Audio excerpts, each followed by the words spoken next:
how they can build structures to take the weight that is the big Oh, yeah. What else do you? Certainly airports, not the length of runway stuff, the weight of the plane is too much. And I was like, wow, you don't talk about that.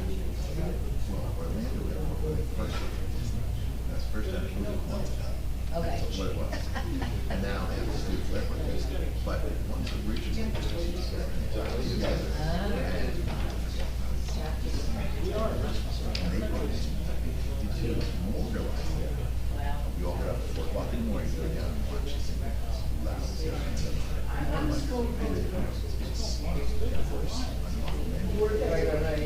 thing goes to the president. They had the Air Force Rangers bring it in. And what I never noticed. Recording in progress. There's little wheels. Little like drop wheels. Because the drop of the wings is so dramatic. I'm like, that's what we did. And now it's a shame.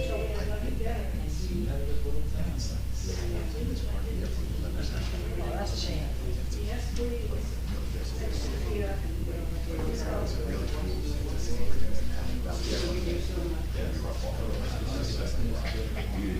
I went out and the amphibious aircraft carrier, the RTC kids, and they made us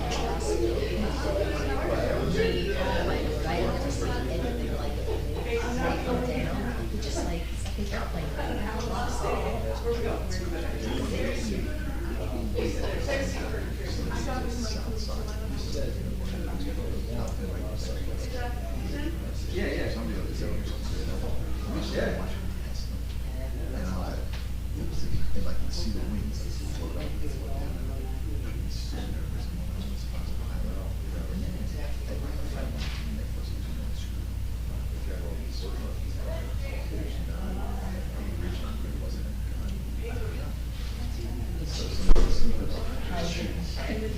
So eventually they had to set up some kind of a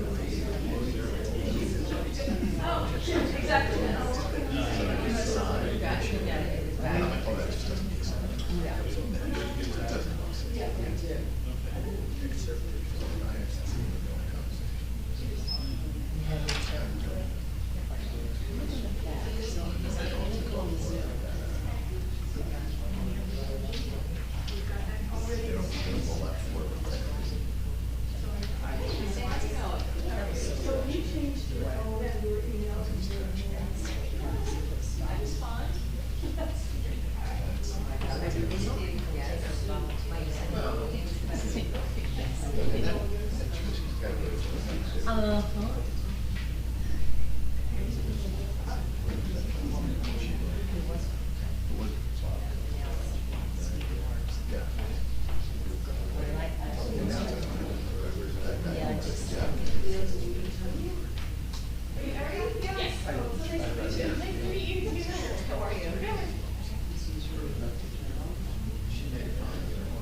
street for shipping and handling, you know, what we say about save us some $70. One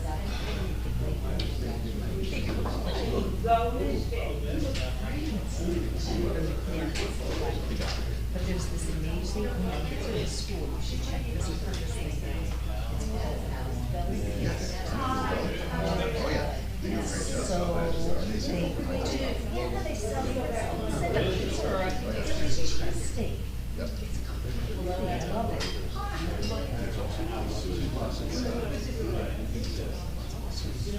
That's cool. I used to send my stepson case cakes all the time because he couldn't get them anywhere. Well, I raised him, so. He said 6 or 6:30. So did you read the thing request? Yes.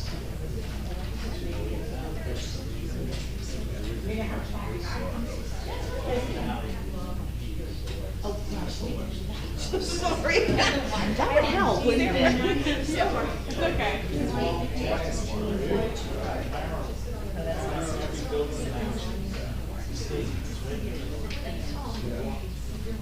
Do I have to like get a copy of that?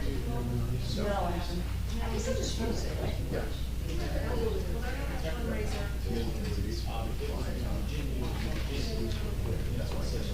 I didn't need to know. I just wanted to know.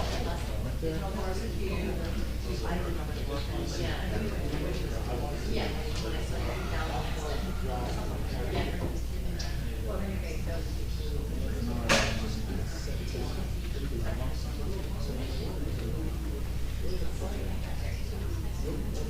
Oh, I can see that. No, that's okay.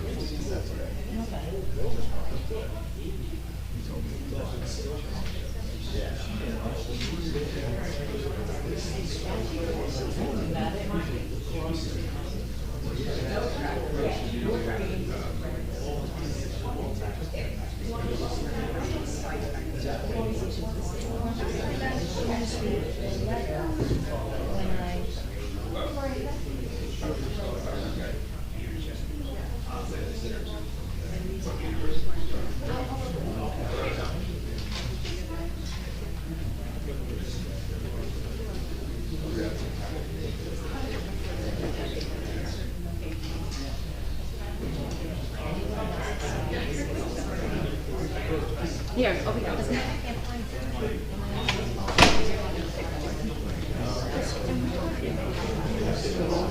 Yeah.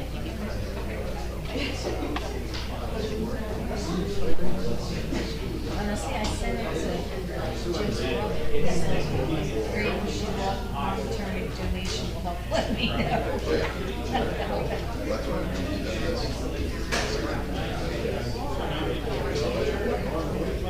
Folks, we're going to start in 1 minute.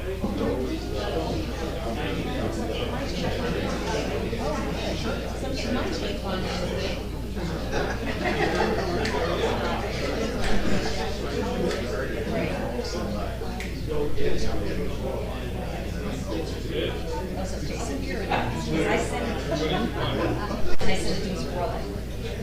Just because I was trying it out.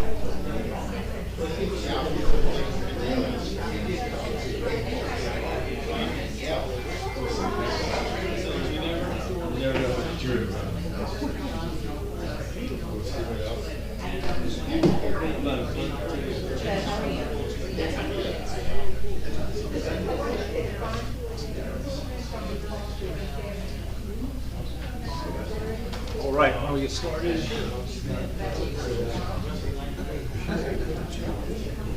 Okay, folks, start. Allegiance to the flag of the United States of America and to the republic for which it stands, one nation, under God, indivisible, with liberty and justice for all. I wish to announce that the 48-hour notice is required under the Open Public Meetings Act and came out to the Asbury Park Press, the Co-Star, and the New Co-Star on December the 16th of 2021. That a copy has been placed in the bulletin board in the borough office and that a copy has been filed with the borough clerk. Mr. Vanel? Here. Mr. Gubatose? Here. Mr. Sexsmith? Here. Mr. Weber? Absent. Mayor Fox? Here. Okay, good evening, everybody, to meeting 15 of 2022. We have a number of topics to address tonight. We have two brief workshops, discussions, both related to bond ordinances on fairly important topics. And then we have a couple of presentations, a little bit more depth on the survey that was just completed on Lorraine Avenue Church, and a presentation on the Stormwater Utility grant that we're applying for. There are two introductions for ordinances tonight, both related to the bond ordinances.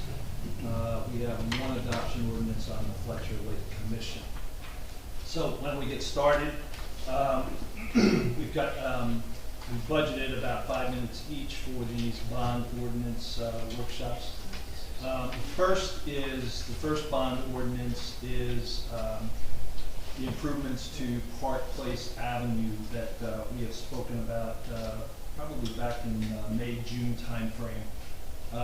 We had received a DOT grant of about $193,000. CME, our engineering firm, has done the estimating for the total project, so we are bonding $363,000. I think Anthony's on, our CFO. Anthony, are you on?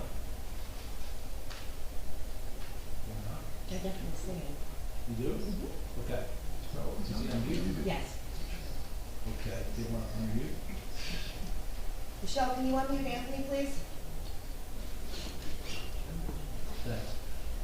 So this will be some sewer work and some road work on Park Place. It'll take place in the fall. So I'll open it up for comments by the council at this point. Any questions or comments on it? Okay. Okay. Then we can move to the second bond ordinance, which is bond ordinance 2022-11. This ordinance, or this introduction that we're going to be going through later today, is for an authorization for $3.5 million. Those estimates were provided in concert between a couple of the engineering firms vying for some of the initial work on this, T&M and CME. No, I'm sorry, not CME, Colliers, although CME has also provided some insights. This is pre-adoption, it's an introduction. We are working closely with Avon, and we will work out pre-adoption an agreement between Avon, the financial people between Avon and us, and split the cost of this. Again, this is an authorization. It's not, we're not going to go out and borrow $3.5 million. We're just asking for authorization to do so. So I'll again open it up for any questions at this point. Anybody has? Yep. I do. I have a number of questions. Question number one, Mr. Mayor, is some or all of this ultimately should we move forward and not only bond but incur expenditures? Would any or all of this be related to beach utility as opposed to the general fund? It would probably be more of the general fund than beach utility, because it is really not. It flows through the beach. The pipe goes to the beach to the ocean, but the outfall pipe really is a stormwater versus beach. That's what it does. It's really more stormwater than the beach related. There's language in here in a couple spots, and perhaps this is a question for our CFO, Mr. Menino, but in referencing the potential of $3.5 million in bonds, we state that it would not impact the gross debt of the borough, as the notes provided in this bond ordinance, because the purposes authorized herein are self-liquidating and deductible from the borough's gross debt.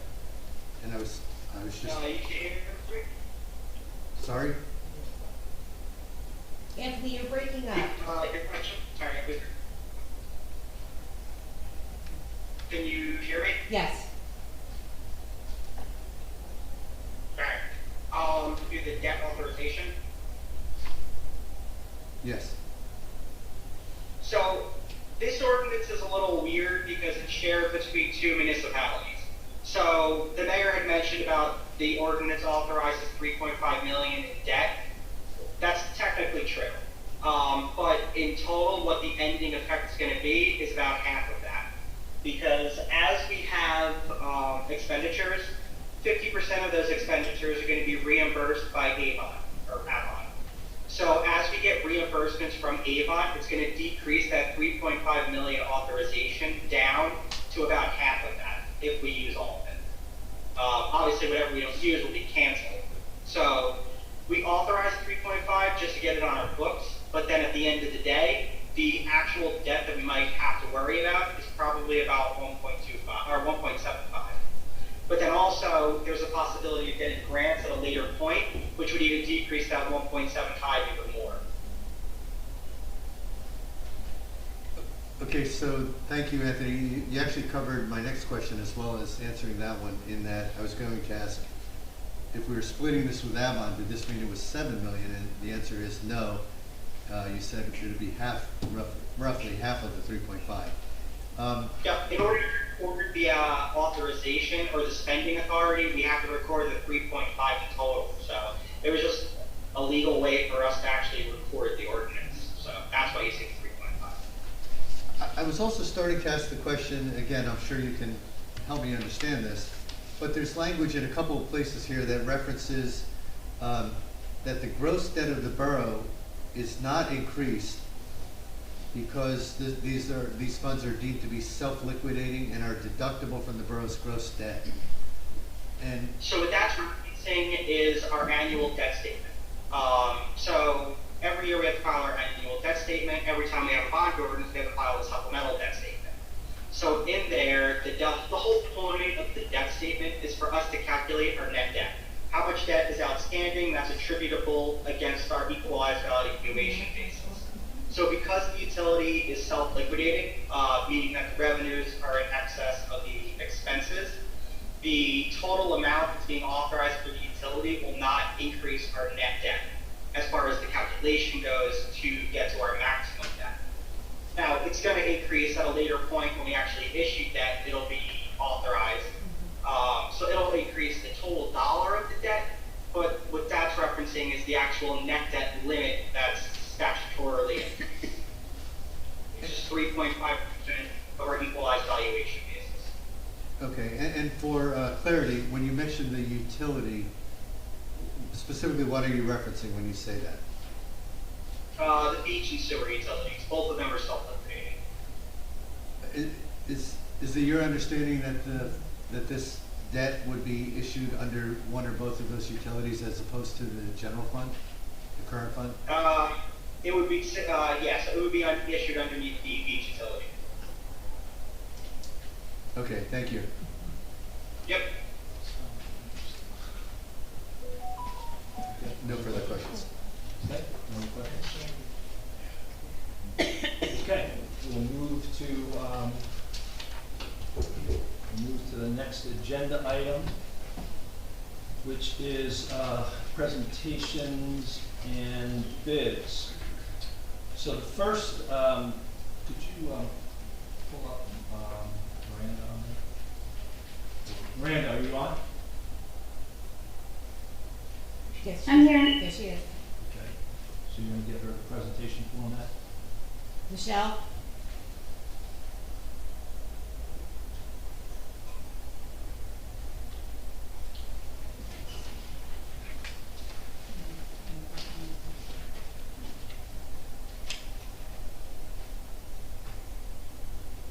Whenever screen shared.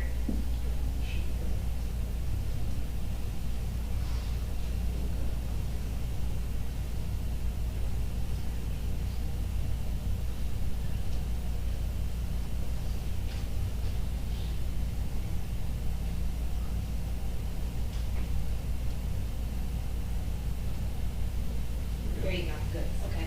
Okay, Miranda, just let me give a quick prelude here.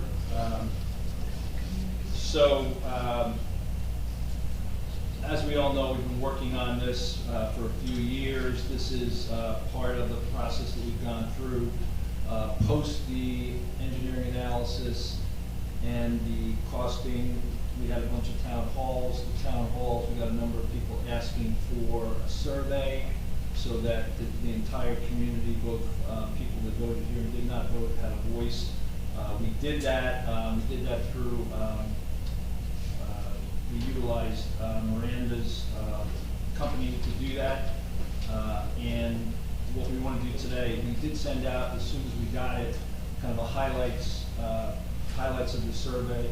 What we'll do now is we've asked Miranda to just go into a little bit more information. I think she's going to spend about 15 minutes with some additional survey information, and then we'll hold about 5 minutes for council clarifying questions, and then any public questions we'll take on email and get back very comprehensively to anybody who has other questions. So why don't you take it away, Miranda? Sure. Thanks for having me. My name is Miranda Nash. I worked with your BA, Kim Humphrey, and a group of resident advisors to work on structuring the borough's data about the project into an accessible digital survey for the community. And if you have seen the highlights, you'll see I do include a lot of that here, but I'm also trying to touch on, the approach and where we were coming from in context and things like that. I'm just going to preface this that if I sound out of breath, I apologize. I am 8 months pregnant, so just bear with me on that. Take your time, take your time. Yeah. No, I'm trying not to, I'm going to get in there and get with the flow. So as a quick recap, the survey ran from July 15th to the 31st. It was linked to a number of supplemental documents from the borough for respondents to review. So a quick look at high-level demographics here. There were 927 verified submissions. These were mainly residential property owners, mainly responded in English. The majority actually responded on a mobile device. That's not really a surprise in this day and age, but it does flag an opportunity for communications to always be tweaked to be mobile friendly. So just an interesting takeaway there. And I'm going to touch on engagement a bit in a few slides down, but I was really impressed with the community engagement in general, given that nearly half of the people who responded were only somewhat aware of the project. It's really impressive to see the number of responses, even from folks who might have had sort of a vague, wishy-washy idea of what was going on. So while running this survey was a temperature check on opinions, it also really functioned as an awareness campaign, and also in a bit of a way an education tool. And that was not limited to this project, as there were a lot of comments, a lot of people responding on completely unrelated topics, which is very cool. So here is the initial temperature check. The purpose of this question was to grab a baseline understanding of how people felt coming into this without reading through more history.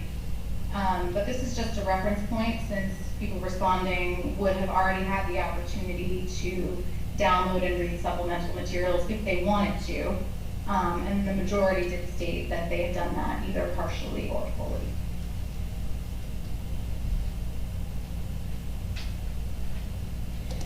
So the next major things to take a look at are financial considerations. I'm going to take a second to just touch on the approach we took for this, since tax and financial things for estimated projects can be very complex and confusing. So we did present estimated data based on mean and median property values.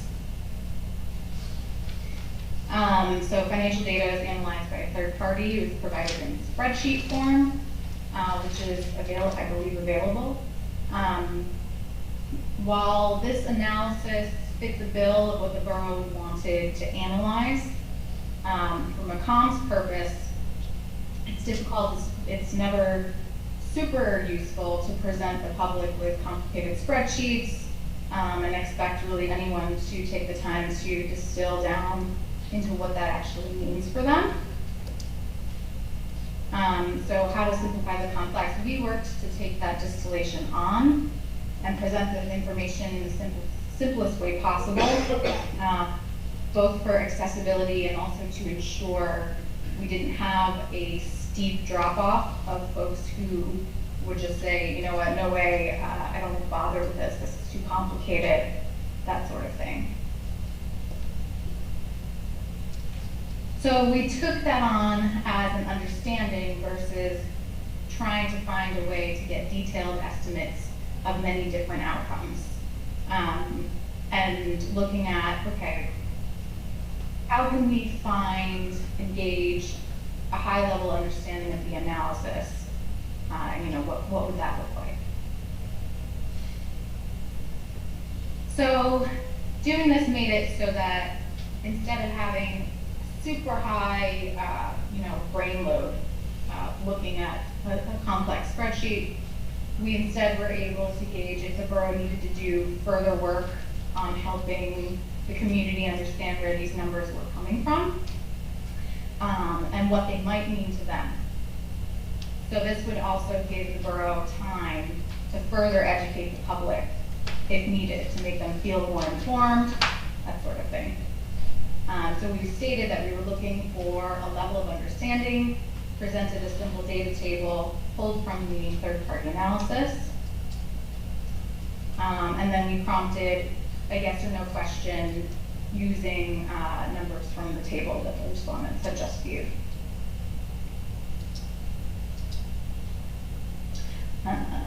Oops, sorry about that. This ended up being a really successful exercise for this audience in terms of responding that they had a strong agreement that they understood the data presentation. So just to give the borough an idea of, okay, we're on the right track on how we're actually speaking to people about this, which is very important when you're trying to communicate something a little bit complex. And this also set the stage for further add-on financial presentations. Let's say if the project moves forward, you could always take a deeper dive and use this as sort of a jumping off point. So that was the approach for that piece of it. And now also we had project comparisons. These are always very tricky, and these were no exception. The goal here was purely to assess, the needs and priorities of people responding versus it was not an exercise to make a formal apples to apples comparison. So as this was a survey and not a research study or a focus group, we tried to approach this from a very high level and simplified to 6 projects and asked folks to rank them in order of interest.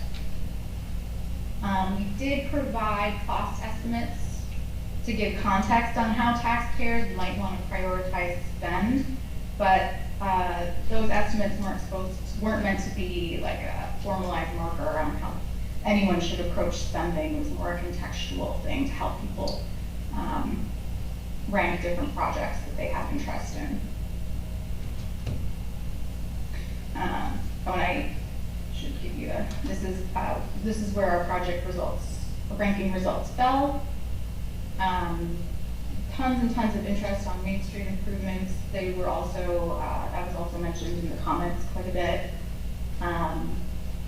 Beach and View Sewer. There were a lot of comments regarding interest in infrastructure, things like that. Seemed to be maybe standard short-town responses, but some really great comments overall. So I have just a few slides here on engagement, which is incredibly important.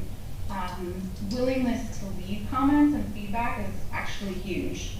And about 35% of people opted to leave a comment. And I think I've said it a bunch of times, these comments are really gold mine. It's a gold mine for information on community interest, not just in this proposed project, but also Bradley related interest.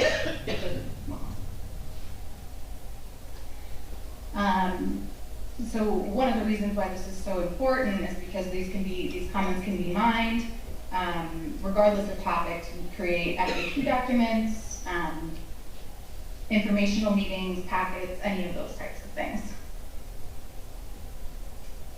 So on a similar note, this might sound like I'm nerding out on this, but bear with me for a second.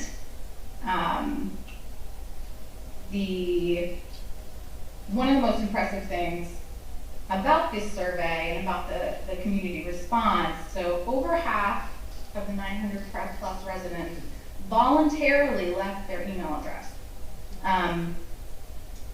So this was an optional spot on the survey.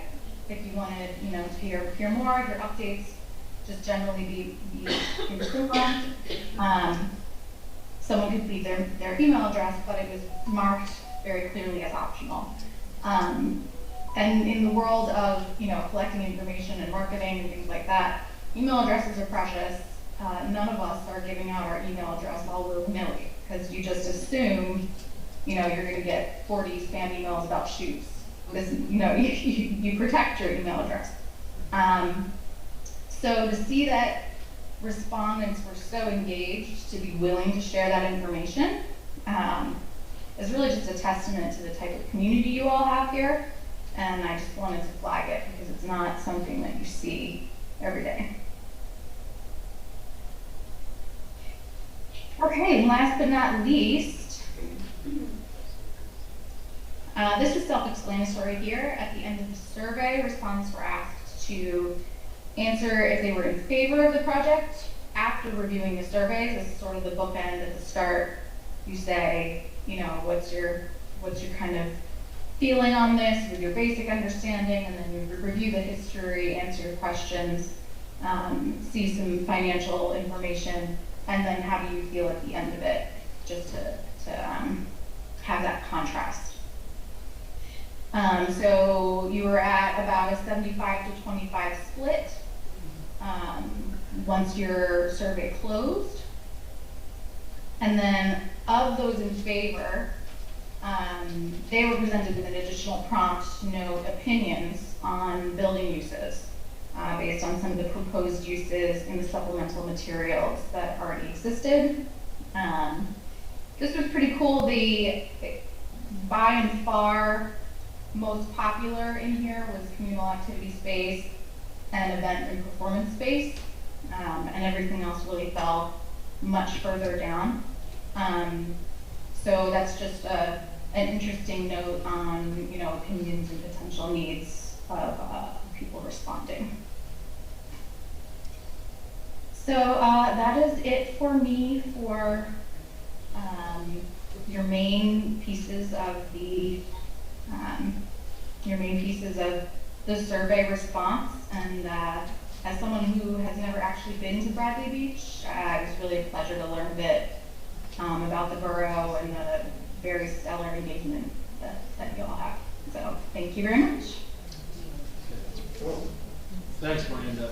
So we'll open it to the council for some any clarifying questions you might have about the survey or any information. Council President. No. Yeah, good. I've got a handful of questions. Miranda, hi. I'm Al Gubitosi, and I very much appreciated your presentation tonight. Thank you. And I also have a strong appreciation for how challenging it is to construct a survey, especially one that, I'm sure you're trying to make it as limited and biased as possible, to get a really objective perspective from the world you're surveying. I guess I have a handful of questions. As you're aware, the members of the council were not involved at all in developing the survey. So some of these are just questions I have that I would have asked if I was participating in the actual development. But the first one is really simple. I know we had 900 plus responses. How many total surveys how many cards were sent? What did we expect? Is that a 30% response rate, 50%? You're talking about postcards? Yes. Well, I don't know. What's your measure for? Do you have any way to determine how many responses you receive compared to what a maximum? We have, so digitally we can kind of say, oh, okay, we had like a 61% response rate of people who landed on the survey homepage. So that is really, that comes from how many times it was shared on social media, how many times it was privately shared, things like that. So for that gauge, it's not going to be super exact because it's really based on how many eyeballs made their way to that survey homepage and then started it and then completed it. I don't know, I wasn't really involved with there was a printed postcard sent out. So while I helped with, getting that together, I wasn't involved with the direct mail piece of that, so I wouldn't be able to comment on, if there was a X number of postcards were sent, and how that compares to the number of responses. I see. I think that can be done. I just, I don't have access to you guys' direct mail taxpayer list.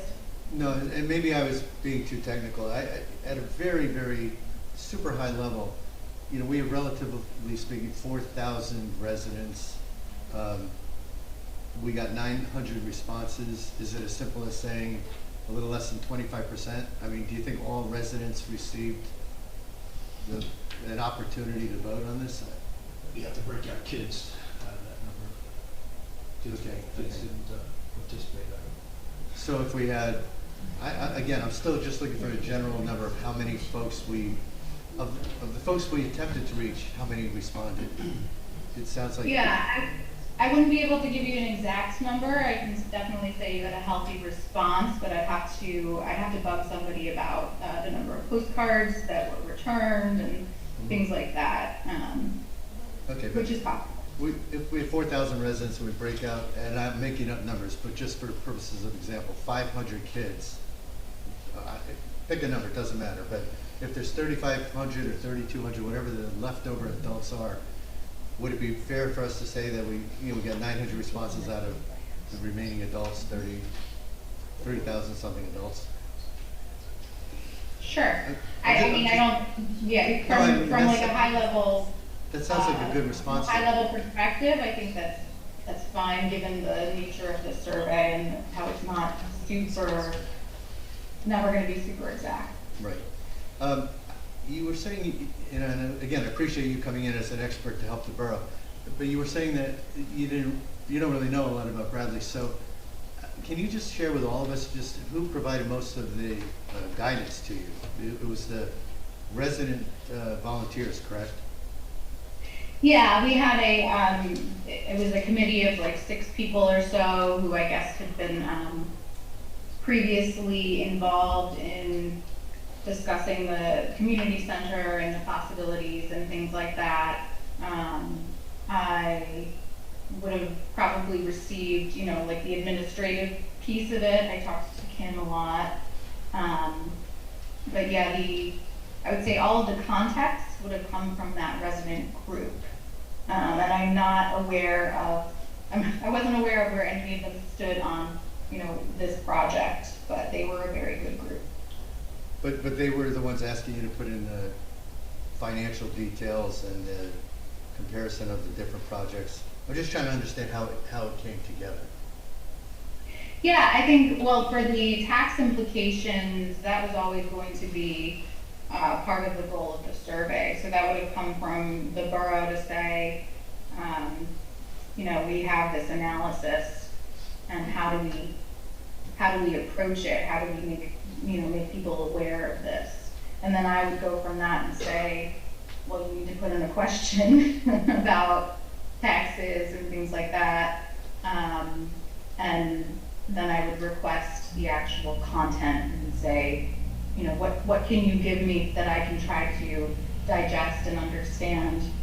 Because what I do is take something that already exists, which in that case is the that independent analysis, and then look at it and say, how do we structure this in a way that that people can find approachable? So that part would have actually come from me. And the taxpayer cost, you said that came from the borough? Or I think you said there was a third party that pulled together a table? It was a combination of Acacia and HFA. Acacia did all the bond work. That's our bond analysis services person. HFA is our financial services. So they worked in concert for, I don't know, it was a week or 3 to 5 days. Put that together. Okay, and one of the things that struck me on the survey, and I really appreciated your opening comments. You mentioned how important it is to keep things simple. And in fact, the one I participated in the survey, and I loved the smiley face slide, because to me nothing's simpler than, you know, pick the smiley face or frowny face that best resembles what you think of this project. But I was struck just contrasting that to so much of the intricate detail that was included, the tax information. Was that just, I mean, was there any way to simplify that detail financially to make it a little more of a smiley face level of comprehension, or was that about the best we could do to condense the data? I mean, some of it depends on, if we had maybe spent another couple of weeks trying to play with it, maybe we could have gotten to an even more simplified place. I don't think that it would have been easy to get there. There's only so much that you can lose before you start muddying up what you're trying to convey. So I would say that you know, we did have an additional tax-related FAQ one-pager that was added into the supplements that had a little bit more information on it, I believe. And that was sort of the additional piece of it, that people could go in and see that, and they could also go in and see the full budget download. And I think, again, it also goes back to being, this is a high-level survey, and we're not trying to conduct a focus group or a research study, which would be great, you know, that would be a dream, but you know, that's not in the cards in terms of timing and resources and things like that. Okay, thank you. I have no further questions. Okay, Miranda, again, thank you very much.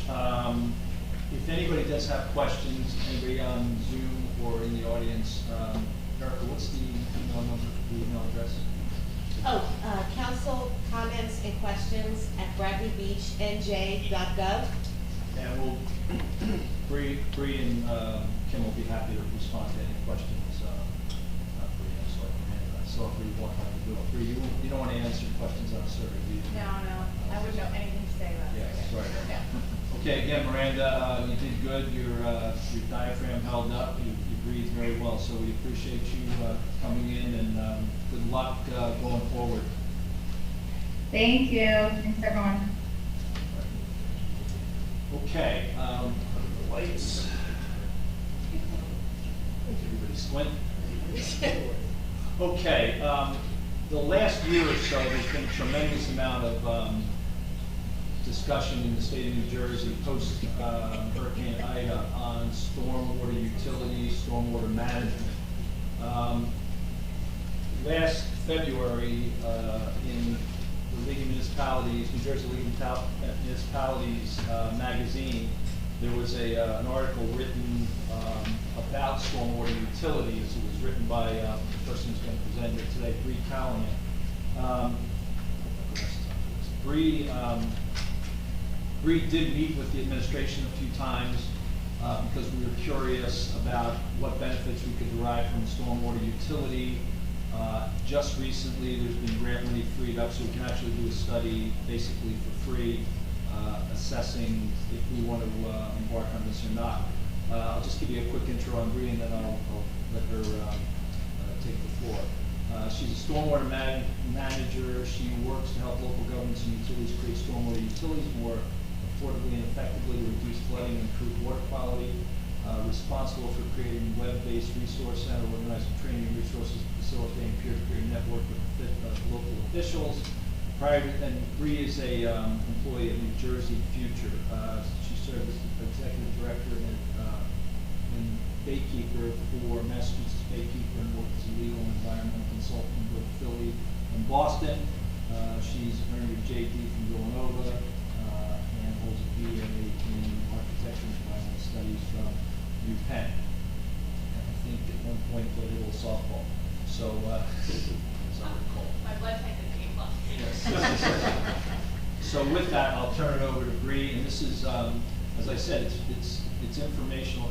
Did any of the environmental committee get here tonight? Because maybe they're on we invited them also. But this is recorded, and we'll make sure that they get it if they're not on. And Bree, you can take the floor. Sure. So I'm going to try and do a magic trick of putting slides up at the same time as being here and chatting with you all. And I'm not really sure if it's going to work, but Mike's got some handouts for everybody. Erica, do I need to be like a focus or something? Don't think so. Just slide it. Just slip it over. I greased it.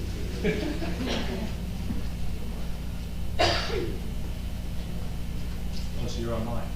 Yeah. That's what I was doing here. I'm going to try it out there, you know, so everybody can see. Okay. There we go. There we go. Okay, great. Erica, you just got to do the thingy on the right. Oh, goodness. Okay, sorry. Okay, so feel free to interrupt me. Happy to answer any questions from anybody. Here, hold this up here so I can actually see the slide. So my name is Bree Callahan. I'm with New Jersey Future. We're a nonpartisan, nonprofit organization based out of Trenton, New Jersey. And we work primarily on land use and water infrastructure issues. So you may have seen some of the work that we do with lead pipes and a lot of land use planning. We advocate for places where everybody can be healthy and vibrant and economically viable. And I love what I do. So what I'm here to talk to you about tonight, I work primarily on stormwater utilities, which is basically a funding mechanism for the stormwater issues that you have. So right now we can talk a little bit about current stormwater funding practices, then I'll go into what a stormwater utility actually is, what other municipalities are doing about stormwater investigations in New Jersey, and then talk a little bit about the New Jersey Department of Environmental Protection's Stormwater Utility Feasibility Study, and that is a mouthful, but it's a grant. It's a no-cost grant that just came out a couple of weeks ago, which I am super excited about. I don't know why I wrote on this, but please excuse the orange line. Okay, so right now, the way it works in most municipalities, and I believe it's the way it works here, is that stormwater, street sweeping, things like that is all basically taken out of your property taxes or sewer fees. So you're paying for all of those operations and maintenance, and also capital projects and things like that from the general fund, from property taxes and from sewer fees. And so with what the mayor was talking about with the increased storms and all the flooding that we've been seeing, what are your options to deal with stormwater? Well, you could do nothing, but in many cases, folks are dealing with problems like, we mentioned flooding, water quality issues. You're right here on the ocean. Public safety issues, business interruption. These are some of the things that we're seeing municipalities that are really trying to figure out how to manage their stormwater because it's becoming more and more of a problem. So you can do nothing. You can increase property taxes. You can increase sewer rates, or you can create a stormwater utility. And I'm going to talk a little bit about what the benefits are for creating a stormwater utility. So first, what is a stormwater utility? Similar to a water or sewer utility or any other utility, your electric, gas, it's a local assessment district dedicating funding specifically and solely to address stormwater issues.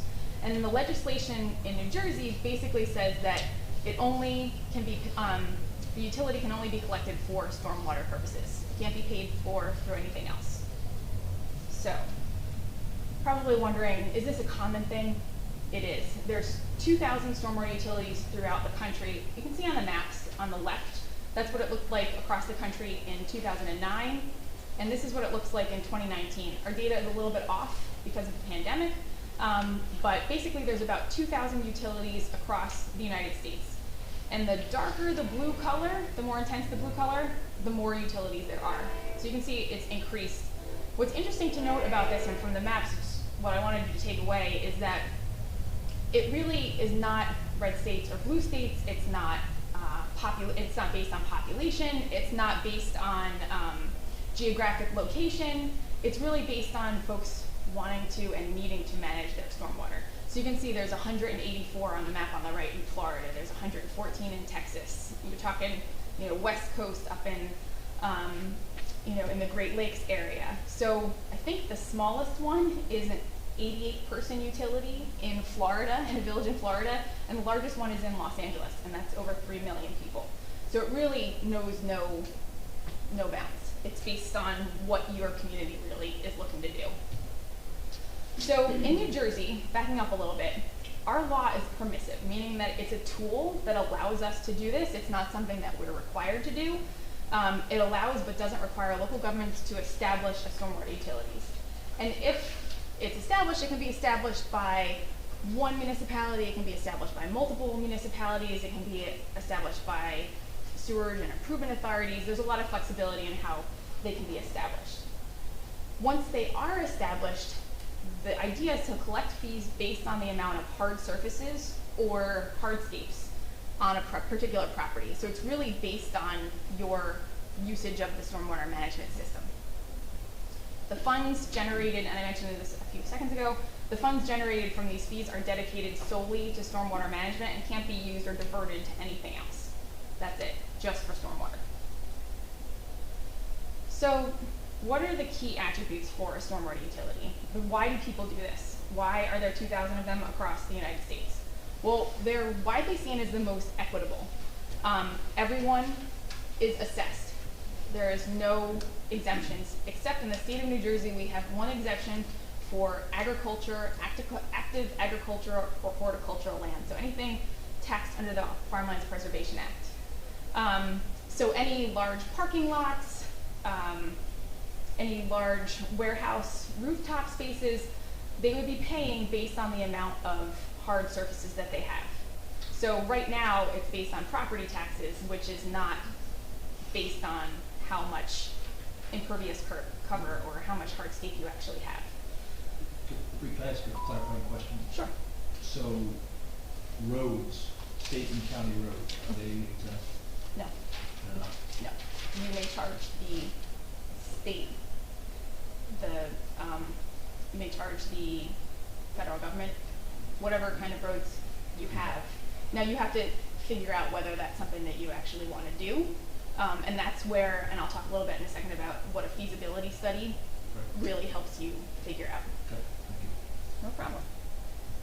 The other thing is that it's dedicated. So you're constantly getting this source of funding, and it's not going to be, like I mentioned, diverted anywhere else. It's stable, so it's consistent. You can plan ahead for capital projects. You can plan ahead for, your operations and maintenance for the year.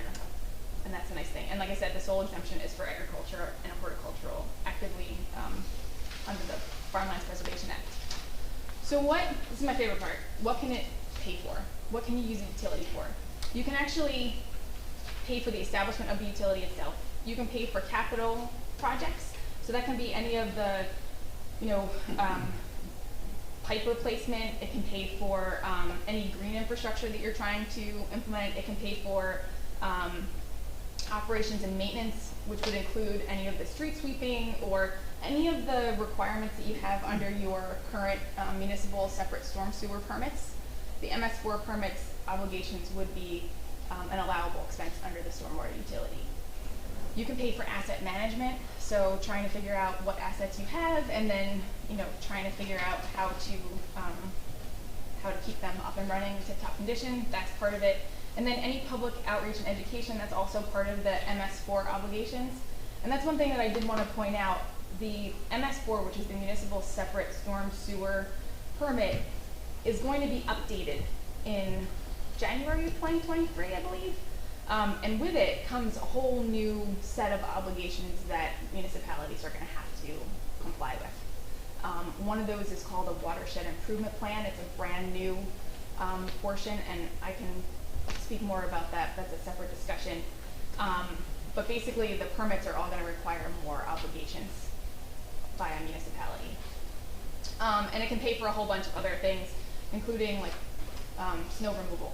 That's another allowable expense. Okay, just to kind of drive the point home to get folks to understand what the difference is and why folks are thinking about a stormwater utility instead of just raising taxes or raising sewer fees, is because with a stormwater utility, since it's based on the apportionment, the amount of impervious cover that you have, it really makes a difference as opposed to just having general taxes. This is a slide from Harrisburg, Pennsylvania. If you take a look on the left, it's what their fee distribution was based on the wastewater flow, and you can see the residential customers were paying 48% of the stormwater, whereas the non-residential, so parking lots, the corporations, they were paying 52%. When they actually based it on impervious cover with a stormwater utility, that dropped down significantly, and the residential customers were actually only paying 23% of the stormwater costs versus the 48% that they already had. So that's why a lot of folks are transitioning to this stormwater utility. Okay, anybody have any questions before I move on? The neat thing about the legislation with New Jersey's legislation is that it requires credits. So anybody who manages stormwater on their particular property, if you put in a rain garden or if you put in some other gray or green infrastructure, you're required to have credits from the municipality. And each municipality figures out their own credit system. They figure out how they want to, what reductions in the cost would want to be. So basically, what happens is if you put and you manage stormwater on your own property, your actual fee would be reduced. So you can kind of manage, and there's a lot of things where municipalities can do grant programs or things like that where, if you have a grant program for rain barrels, that would help, and folks install them, that would help reduce their stormwater fee. Does that make sense? Okay. So I'm going to talk a little bit about the process. You guys are kind of already part of the way there. Again, this yellow or orange line is driving me nuts. So there are a few basic steps for establishing a stormwater utility. You talk through with local officials. As Mayor already mentioned, we've had a couple conversations already just to get an idea of what this actually is and what it would mean. The point where you really are now is, whether you want to look into it even further and look into a feasibility study. And that's sort of where you get a consultant to come take a look and see, what the logistics would be, what the specifics would be. And the great thing right now is that NJDEP is actually offering no cost consultant technical assistance. So they actually do it for no cost, which is really great. And then there's ongoing stakeholder and outreach activities, and then figure out whether or not it actually makes sense for the municipality or not. Sometimes it does, sometimes it doesn't. It all depends on what it comes down to with the final numbers. And these are the sort of questions that you answer ahead of time, you bring to the consultant, and then you figure out what the, like I said, more of the specifics are. So what are the problems facing your community? Do you have a ton of flooding? Do you have particular areas that you're having trouble with? Is it water quality issues? You're having trouble meeting any of your obligations under your MS4 permits? What are your community's goals? Are the things that you're not getting to? Are you not getting to all of the street sweeping that you need to get to? Are you not getting to cleaning the catch basins? And then whether or not you need a different structure, whether there are more resources that you need, and what the actual cost of inaction is. Because there's a whole bunch of things, and Mike has some brochures that talk about if you're not managing your stormwater, some of the costs that folks don't consider is the cost of increased insurance, business interruption. There's all sorts of other costs that go into managing stormwater and why it makes sense to upgrade your stormwater management systems. Okay, so currently, right now, before the NJDEP, before the New Jersey Department of Environmental Protection grant opportunity, we've had over 50 municipalities reach out to us to talk about stormwater utilities. Of those 50, 9 of them have already started doing stormwater utility feasibility studies, and they particularly are looking into it because of the flooding issues, because of infrastructure needs. They might have some things that are crumbling, falling apart, they need to replace things, and then water quality concerns are another big issue. So that's kind of where we are right now. The NJDEP grant opportunity, I mentioned a couple of times, it's Stormwater Utility Feasibility Study Technical Assistance Grants. The municipality wouldn't have to lay anything out. It's a no-cost grant. There are experts, national experts, who are on retainer for DEP. It's a very simple application. You have to do a letter of interest, and that's basically it. There are a couple of components in that letter of interest, and there's no specific additional filing or anything like that.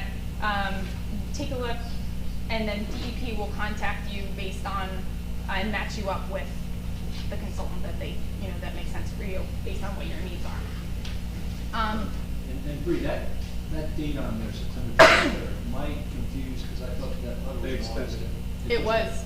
I yelled at them, so Yes. they extended it. They pushed it out. They pushed it out, yeah. Because we've been kind of busting with our stormwater engineers, Remington. Yeah, it was really hard. We have so many municipalities who are looking into this grant that August is such a quiet month for folks that it was really hard to get council meetings and approvals and folks to understand. So they pushed it out until So September we 23rd. actually might be ahead of the curve here. This is- I think you guys are ahead this of is the a curve. Christmas miracle. Yeah.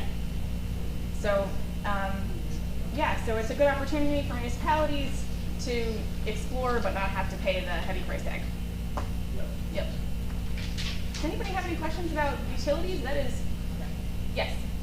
So the grant is actually just as like for a consultant to come here to examine our sewers or stormwater to actually see if we need a fund and a utility, or they actually say oh you don't need a utility, or is this to establish how much of a utility you need? It's like what are they actually going to tell us? So what they'll do, this is kind of interesting.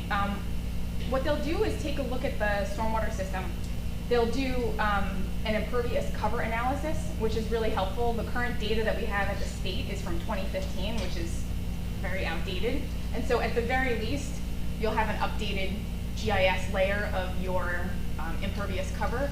But basically what they do is they'll do that analysis and take a look at what the needs are. So what the municipality needs, what things are falling apart that need to be replaced. It'll help put, it'll help put into perspective what a plan would be for replacing, down the line. When I was talking about asset management, they'll give you a sense of what you should be doing. But it really is dependent upon what mayor and council and DPW or whoever your core crew is looking for. So it takes into all those questions based on what the municipality needs. And then who establishes the fees? So- this is not a tax; it's considered a fee, correct? Right, it's considered a user fee, and so the municipality, working with the consultant doesn't establish anything. The municipality would have control over that. Same thing with the credits. The municipality would help figure out basically how much money it would cost to run the borough like you want to run it stormwater-wise and address all the problems. And many municipalities don't tackle the whole thing all at once. They'll just tackle, certain pieces of it and then build on it from time to time. The last question. Yeah. We don't have to do this, correct? No. Like, it's not like a federal thing that they make you do, No. right? No. Okay. No, it's permissive. The state says, hey, this is a tool you can use. Yeah. Yeah. Okay, thank you. Yes. Sure. The state guidelines do allow the county to do this also. don't they? Yes. So do we know where Monmouth County is on this right now? Not very far. Okay, so, is there a chance that we could have a utility, they could have a utility, they could tax us, and then we would tax us? There wouldn't be again? multiple. Okay, There wouldn't be that's multiple. The difficulty with the regional, and regional makes a whole lot of sense from a watershed perspective, but ideally, the problem is getting all the folks in the county to agree and to, kind of get that all situated. If you have problems now, it's not, you'd have to get everybody to agree on like a specific plan.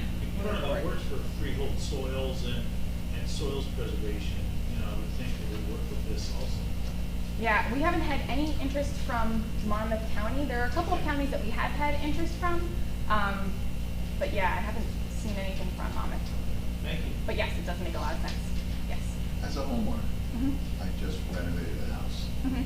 I took all my stormwater runoff from the house and went into dry well. Okay. I have no stormwater accessing the public.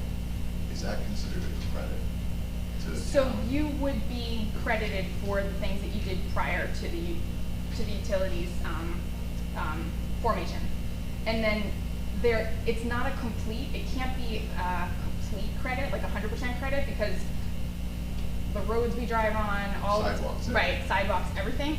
But yeah, absolutely, anything that's pre-existing would be considered in the credit reduction. And does the town have an opportunity going forward as different projects are entertained of controlling stormwater better to credit back to the town as opposed to putting in hardscape, putting in some kind of a runoff system that goes underground?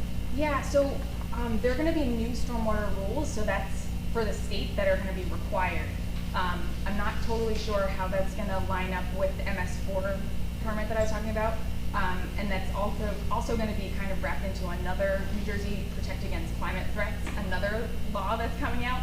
But yes, to answer your question, that's going to be something that's going to be required, so it's going to be something that the municipality is going to have to take into consideration anyway. Thank you. Yeah, no problem. Sure, I think you had.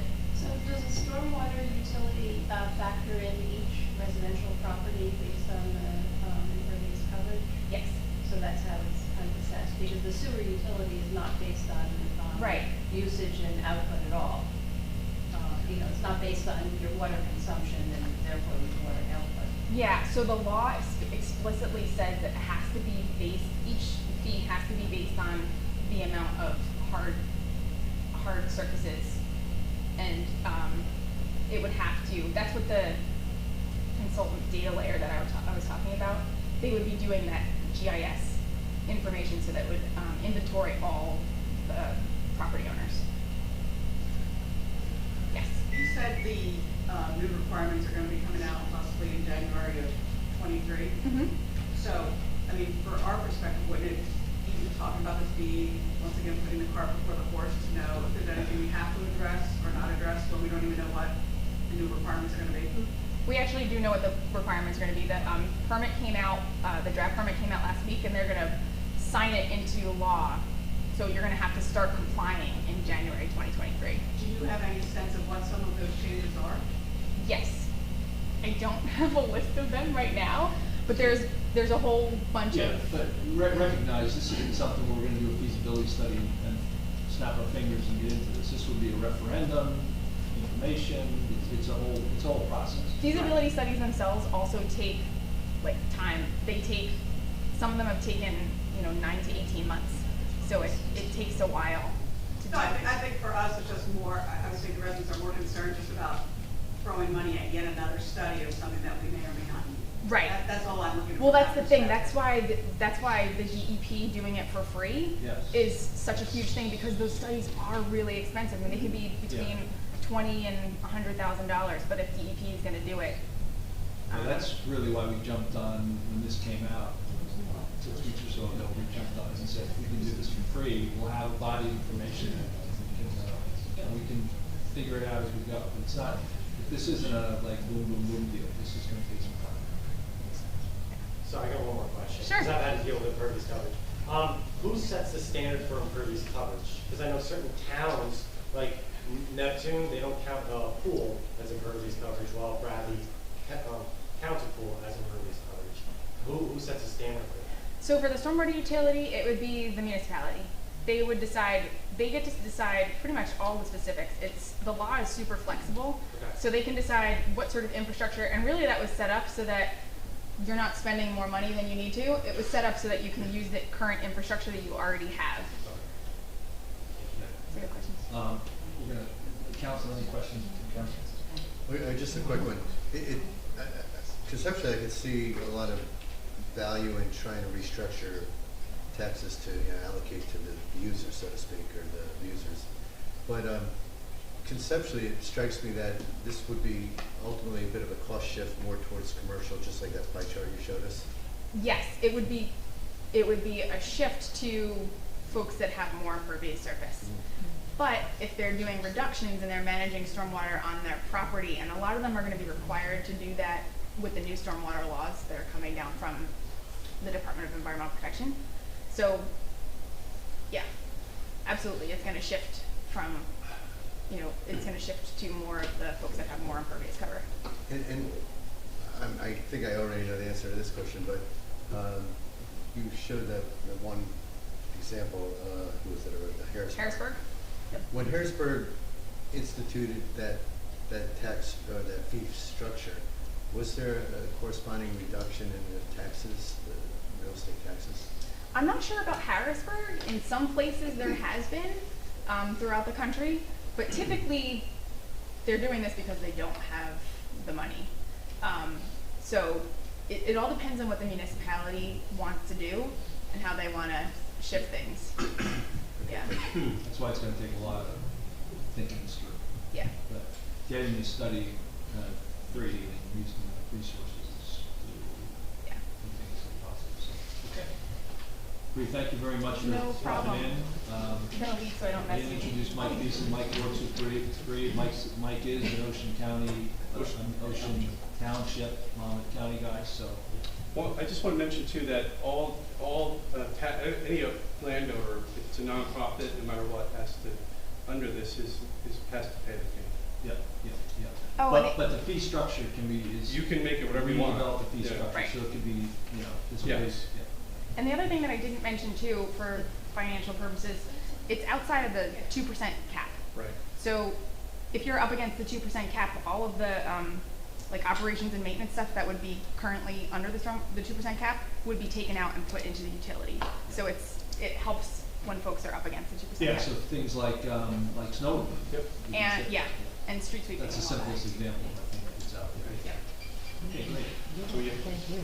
Thanks, Bree. Safe trip home. Thanks. Thanks, Mike.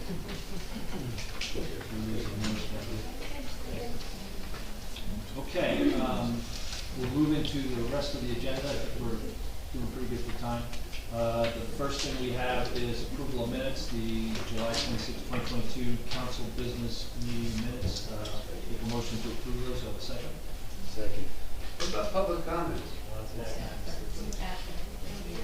on 319 Lorraine? That's next.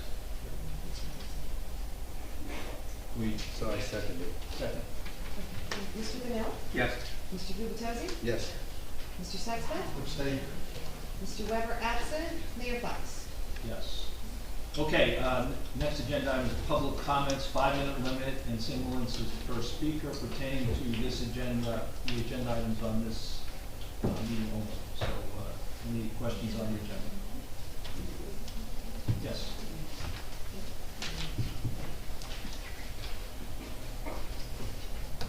Shauna Greenblatt, 414 Monmouth Avenue. Monmouth Day. 413. Good. Got a little mute going on here. So I'd like to address the 319 Lorraine survey and the process. So if you could just clarify, the survey was, the purpose of the survey was to get a gauge on the community feelings about the 319 Lorraine, is that correct? That was, Because it's my understanding that there was actually a portion of the community that did not receive the survey, that there were a lot of renters who may well be registered voters who didn't have a chance to chime in. And where was there a mailing list that was drawn from? yeah, and not only was there a mailing list, but, well, there's a couple things I can address it. Number one, we met with the postmaster before the survey went out and changed our addressing process to say, Or resident. or resident. We did not receive any returns. I didn't want to quote the number, but the number's either 2,000 or 2,500 postcards that went out. In addition to that, we used the process of newsletters, website, any number of things to say, you can, here's the QR code, so. There was no attempt to preclude anybody. We wanted to include everybody, and I did hear a few people say that renters didn't get it, but it wasn't like an outcry of anything significant that I heard. Okay, so I mean, really. Mr. Greenblatt, yeah. just as a follow-up, I actually spoke with the postmaster today to confirm, and he said the mailing list was based on property tax records, so renters would not show up in the property taxes and would not have been included. That's what he told me today. That's not correct. We provided the list. It was a combination of property tax owners and anybody with COs that we got from community development. So it was a combination list that we received. We provided the list to them. They didn't develop the list. We did. No, what he shared with me, I'm just repeating because I was curious, was one address. So if there was a property with a back house or 2 apartments on it, that got 1 postcard, that property of 3 units. So if those other 2 units were renter occupied, according to the postmaster, he said they would not have received it. And multi-unit buildings? According to my conversation today, and Mr. Mayor, if you have additional information that we can share, great.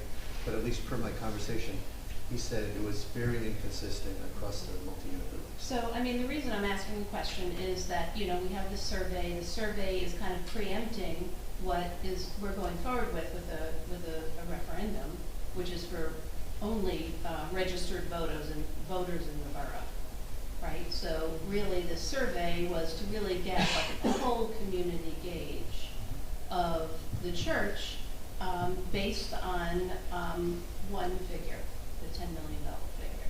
So in that respect, I just have to say personally, I found I was really disappointed because it didn't give us an opportunity to really support the church and be financially responsible about our spending.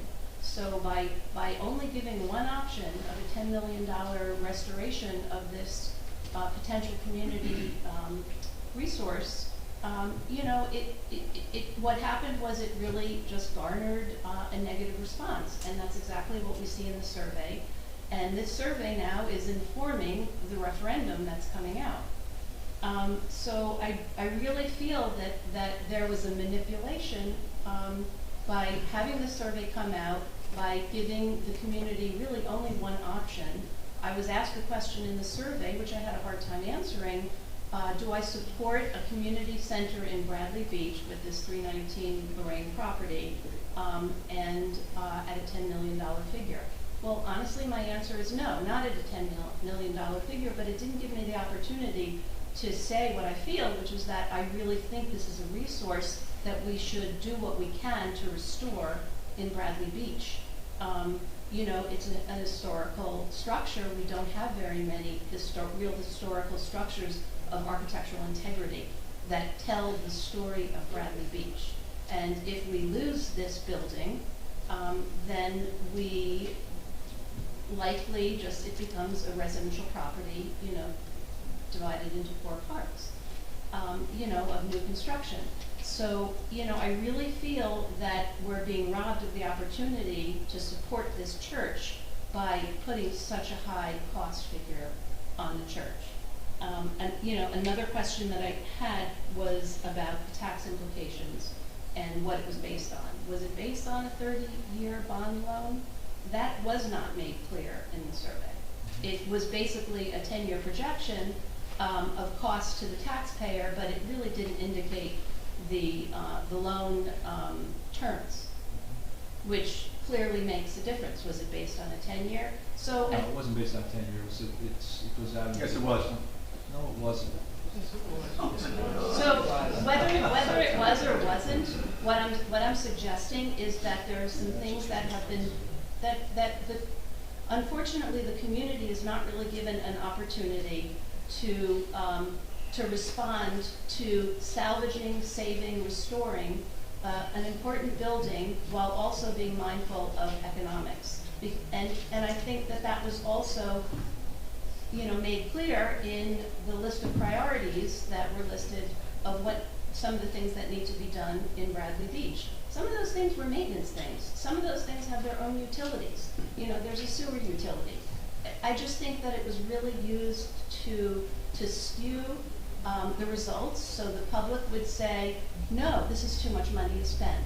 And then what might ultimately happen, because I'm assuming that the results of a non-binding referendum, I think based on what we saw in this survey and the way the survey was presented, is really just going to entree right into a no vote on the referendum, and then whatever that means with the responsibility of the mayor and council to make the decision on this property, and then we may lose a treasure. Once it's gone, it's gone.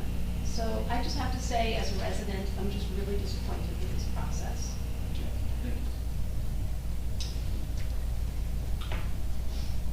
Yes.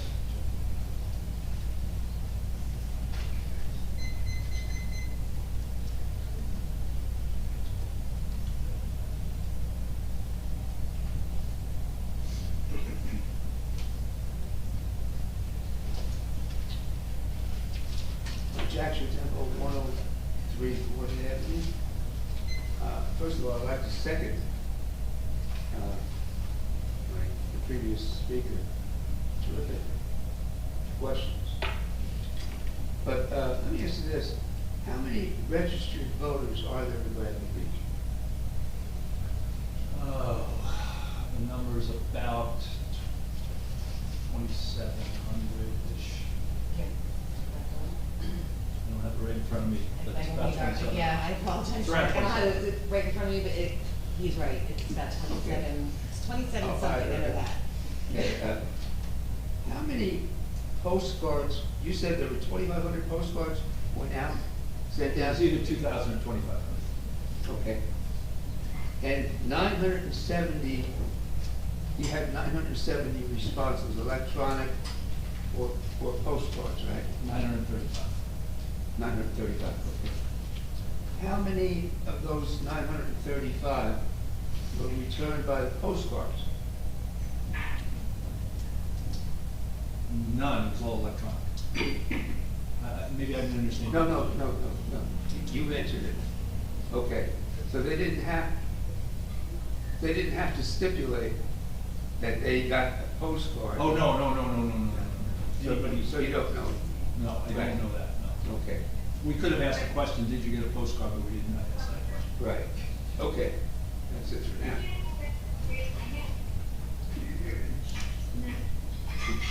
Erica, could you mute? Yes. Sorry. Thanks, sorry. I think they muted themselves. Okay, any other questions on agenda? Yes.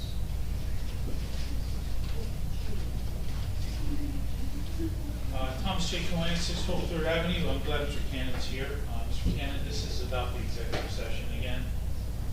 So today, the resolution 2022-217, it calls out for the disposition of the public property in closed session. So you're looking to sell public property.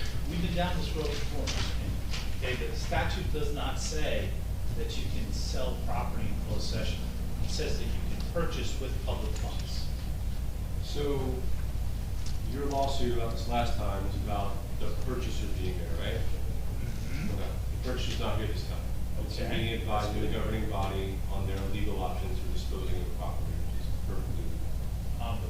There's no reason it can't be done here. This property is a very small property. It can only be purchased by neighbors who actually abut the property. This can be an open public process. The assessor's going to determine what the sale price is. I mean, this is a common thing with paper streets and everything else. Every time I've seen it done, it's been done in public. So it's going to be a public process, but we've never done this with this governing body, so I'm going to explain to them the legalities, how this works and how you have to treat people equally in a situation where it's a non-conforming lot, and all the stuff that you obviously already know, but I'm not sure that all my clients know, and I don't talk to my clients out in front of the public. So we're not making any decisions about the property or anything, but might very well be public action after that to see if they want to dispose of it. Well, then I do assure the attorney when the property at Giamano's was given to the developer with no I wish consideration. I was too. That would have been very helpful. I do have a couple comments on 319. The items that were needed to be repaired and maintained that were on the wish list was said to us by Ms. Humphrey that she added that. But she said that at the same meeting, Mayor, where you said nobody put their thumb on the scale. But yet, when you add that, you put your thumb on the scale. Now tonight, Ms. Miranda Nash said that she worked with the residents and Ms. Humphrey. So clearly, somebody's thumb was on the scale. Now, I'll clarify your point on the question. Well, she clarified it. You don't have to clarify. Well, no, I will clarify the point because you're misstating something. The projects that were provided on that survey did not come from the residents. They came from Ms. Humphreys. Exactly. That's exactly what I said. And that means someone had their thumb on the scale, because those had no correlation at all to the church property.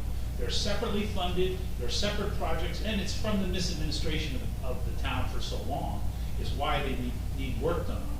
So that's one thing. The other thing is that it is a 10-year payment schedule on a 40-year improvement. Okay, now you don't take a 10-year mortgage on a house that'll be there for 40 years. It's not the way It absolutely is. So you stand corrected on that. Thank you. I don't stand corrected. Yes, you do. Oh, sorry.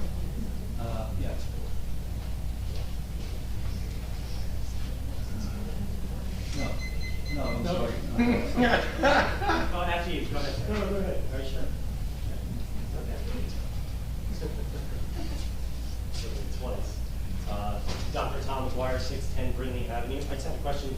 You said that the postcards, that the postmaster said no postcards were returned back? They all went? Very few, if any, yes, that's correct. So some did, few? Very, very few.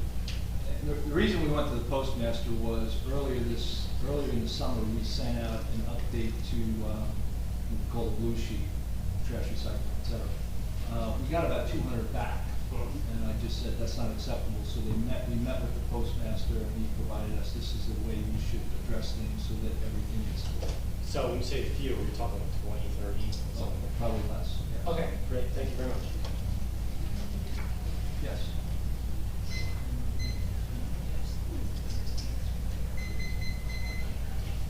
On the Champaign 411 and a half Lorraine Avenue.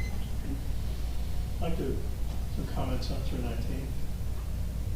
At the June council meeting, where you had the engineers and architects here, I asked specifically whether the mechanical, electrical, and plumbing report or analysis had been made public.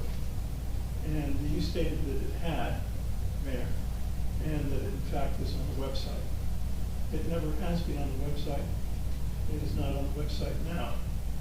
And because of that, about 6 or 7 weeks ago, I put in an OPRA asking for all email correspondence, reports, analysis, everything to do with 319, going back basically to the beginning. I put the borough to work trying to dig these off and get them to me. I finally received them and found that they were largely incomplete. I received email correspondence that had attachments that were some of these reports and analysis. The attachments were not included. And among those were one of the most important ones, which was the mechanical, electrical, and plumbing analysis. And the reason that that's important is that 1/3 of the cost of your $10 million happens to be total demolition of mechanicals, electrical, and plumbing, and the complete replacement of them. 1/3. It's not supported by this report, which has never been made public. And I'm trying to get hold of that report.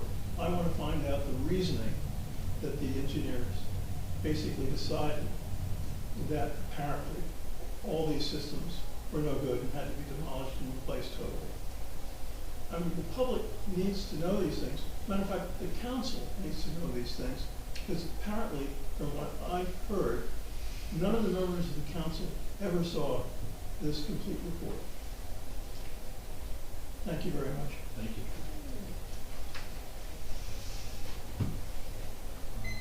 Anybody else? Yes.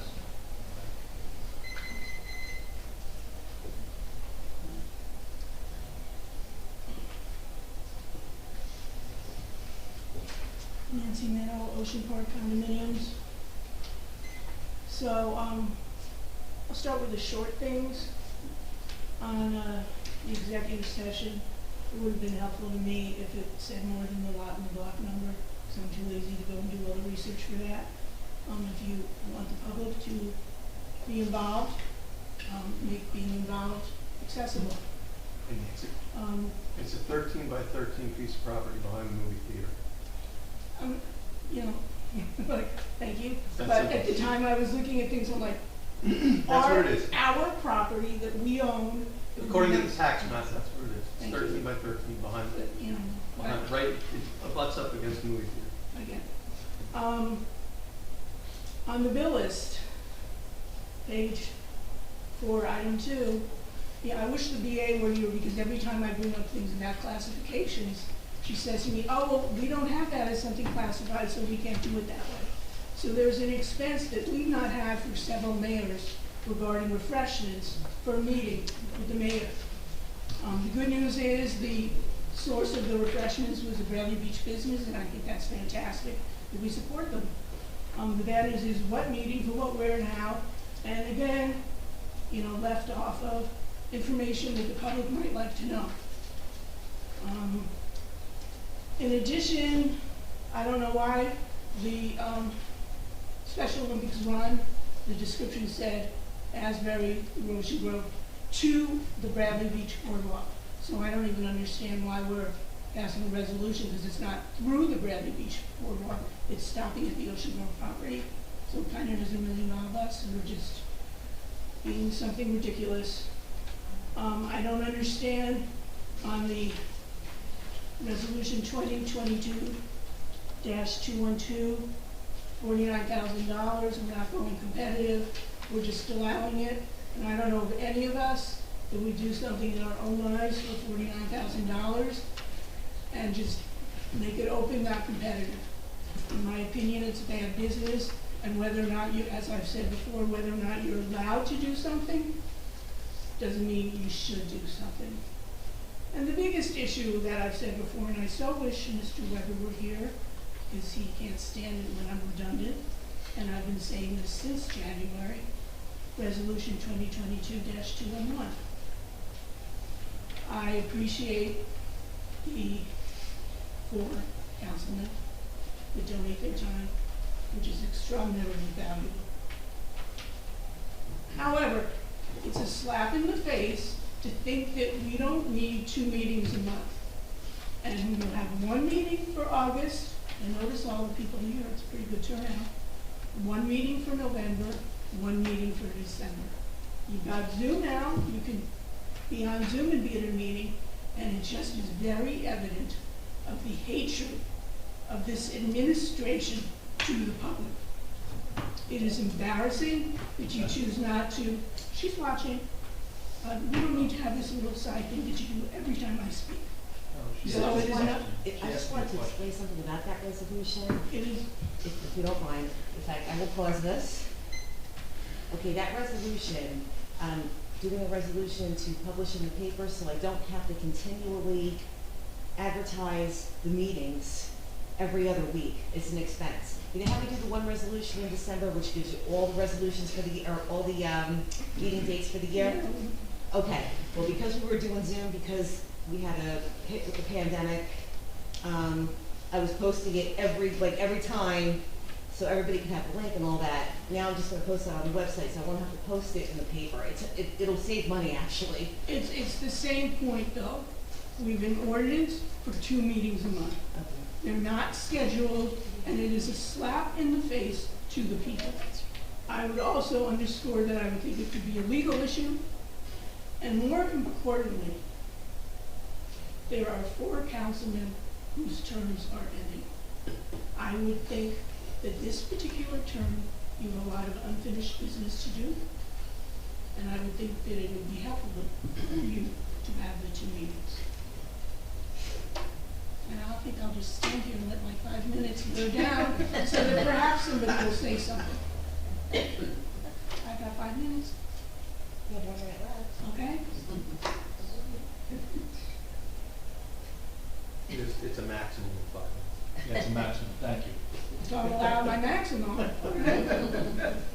So let's move to, is there any other questions on the agenda? We have Zoom.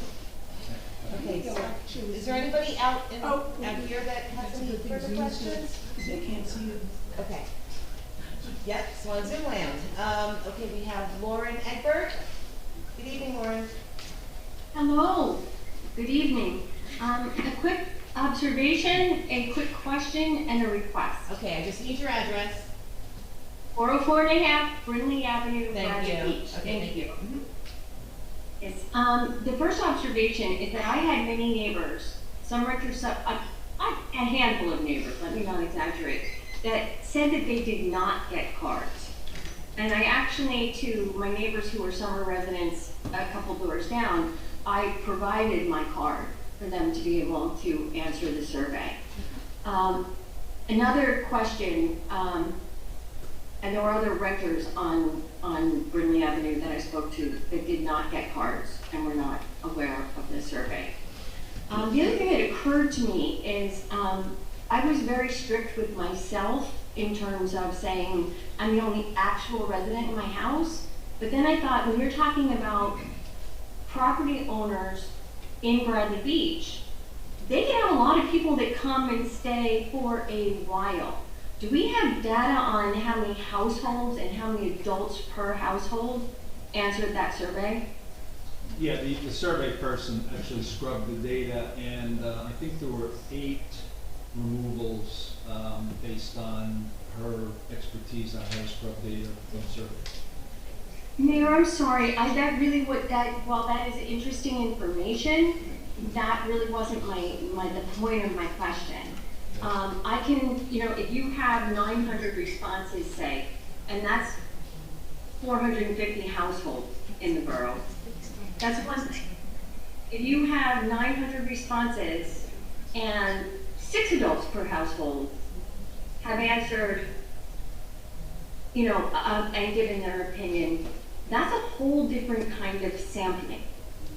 My other question is, there was a point where, before the survey was even finished, where you said that X percentage of people said that they understood the consequences to their taxes based, and it was like, the survey wasn't even done, and you were privy to information from the survey. And I'm still having a hard time getting my hands around the fact that our council had no input into the making of the survey, and then that they would have no input into the manipulation, presentation, scrubbing of data also gives me a concern. Well, I didn't either. So the objective of that was that nobody, none of the governing body had that. I can tell you, just one second, and this is out there, I'm pretty sure. Just give me one more second. One second. I keep hitting the wrong number.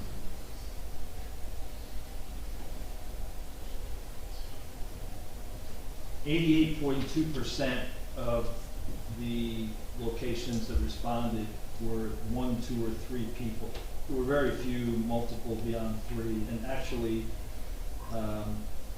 2 people were 59.4% of respondent locations, and another 16% were 1. So again, I think the survey person has a body of knowledge on how to manage or look at this data, and that's what she did. So she came back and said anything that was abnormal she scrubbed out. I was not privy to that specific detail. Thank you, Mayor. Again, I think that somebody has had to interact with the people who created the survey in order for the survey to get created. And that did not include anybody but the administration. Then the request that I have actually has to do with the fact, now, look, if I can confirm one piece of data, it's my understanding that at least 30% of that 10 million in the engineer's report was anticipated possibilities of cost overruns. So really the hard costs were between 6 and 7 million. There were, again, meeting after meeting after meeting where anybody that I know anybody who was there that I heard that supported the project wanted a greatly reduced scale of work. Some because of price and some because it simply isn't desirable in that building. We have had no chance to make a decision, let alone, the citizens of Bradley Beach are looking at a resource that is completely unique. And once it's gone forever. And we've been presented with, at the beginning it was 3 plans that were, you stated at the town hall, were within 15% cost one with another. To me, that's not the way reasonable people make decisions when they're looking at substantial expenditures. And again, we all argued for way less. And my request is that somehow, some way, our public representatives find a way for the citizens of Bradley Beach to have a reasonable, meaningful choice about what to do with a resource that belongs to them and that is irreplaceable. And at this point, that has not happened, and that won't happen with the resolution that has attached only a $10 million option. Okay, thank you. You passed your time, so thank you. Thank you for the extra time here. Thank you. Okay, next we have Don Greenberg. Hello, Don Greenberg, 302 Park Place Ave. I had a whole speech, but Lauren, Jack, Paul, and Shanna stole my thunder. So, without belaboring the point, I will echo what they have said, try to sum it up. A survey with one choice is no choice at all. Okay, the people of this town were not given a choice on the survey because they only had one option. So to me, that's no choice at all. And I think if we're going to do a referendum, there should be a choice. Councilman Bonnell had put out some numbers of a much reduced scope of work for the church. Let's use that as well as the 10 million on the referendum. The other thing is, Mayor, you said it wasn't based on a 10-year outcome. I mean, if you do just simple math, 10 million and what's it, 2,500 taxpayers in town? That's $4,000 a taxpayer divided by 10 years is $400 a year, and I think the survey had somewhere $400 to $500 a year for each person's taxes. If you take the 10 million and the 2,500 taxpayers and divide that by 30 years, you come up with a much lower number, about $130, $140 a year. So, I mean, I don't know how it was not 10 years. I mean, is that something you could explain how that was done? How you get 10 million into 10 years and about 2,500 taxpayers, and I mean 10 million and 2,500 taxpayers, and you come up with $400 to $500 a year. You don't have it on 10 years because the math doesn't seem to work out. The survey said 700. I'm sorry, $700 a year. Yeah, so again, two companies, one the bonding company and the other the financial services company, worked together. The cost went out into the 2040 something, I can't remember, I don't have the, 2034. do you have the analysis? Not with me, but that's what it is, I remember. 2034. It's in the survey. No, The survey. it was Out to Could 2034. you stop for a second? 2034 is, the entirety of the cost goes out into 2040 something. The slice of time that they took was representative and said, you take 2034 and back it up by 10 years, this is the cost didn't fluctuate much each year between principal, interest, maintenance, staffing, those are the big costs. So that was the 10-year estimate. The cost of this goes out, it goes out into a couple of decades out. Yeah, I mean, it just doesn't make sense though. I just did some quick math on my calculator. Well, $15 million divided by 2,500 people is divided by 10 years is $600 a year. Right. So I upped it to 15 million. So I don't know how you're getting these, these figures if it's supposed to be out 40 years of $600 a year. It just doesn't make sense. And again, I just upped it to 15 million. I didn't say 40 years. It was 30 years, I think, or 25 years, some number. I can. But it still doesn't work. That's fine. If you buy a house for $200,000, you don't pay $200,000 if you got a. That's why I upped it to 15 million, Mayor.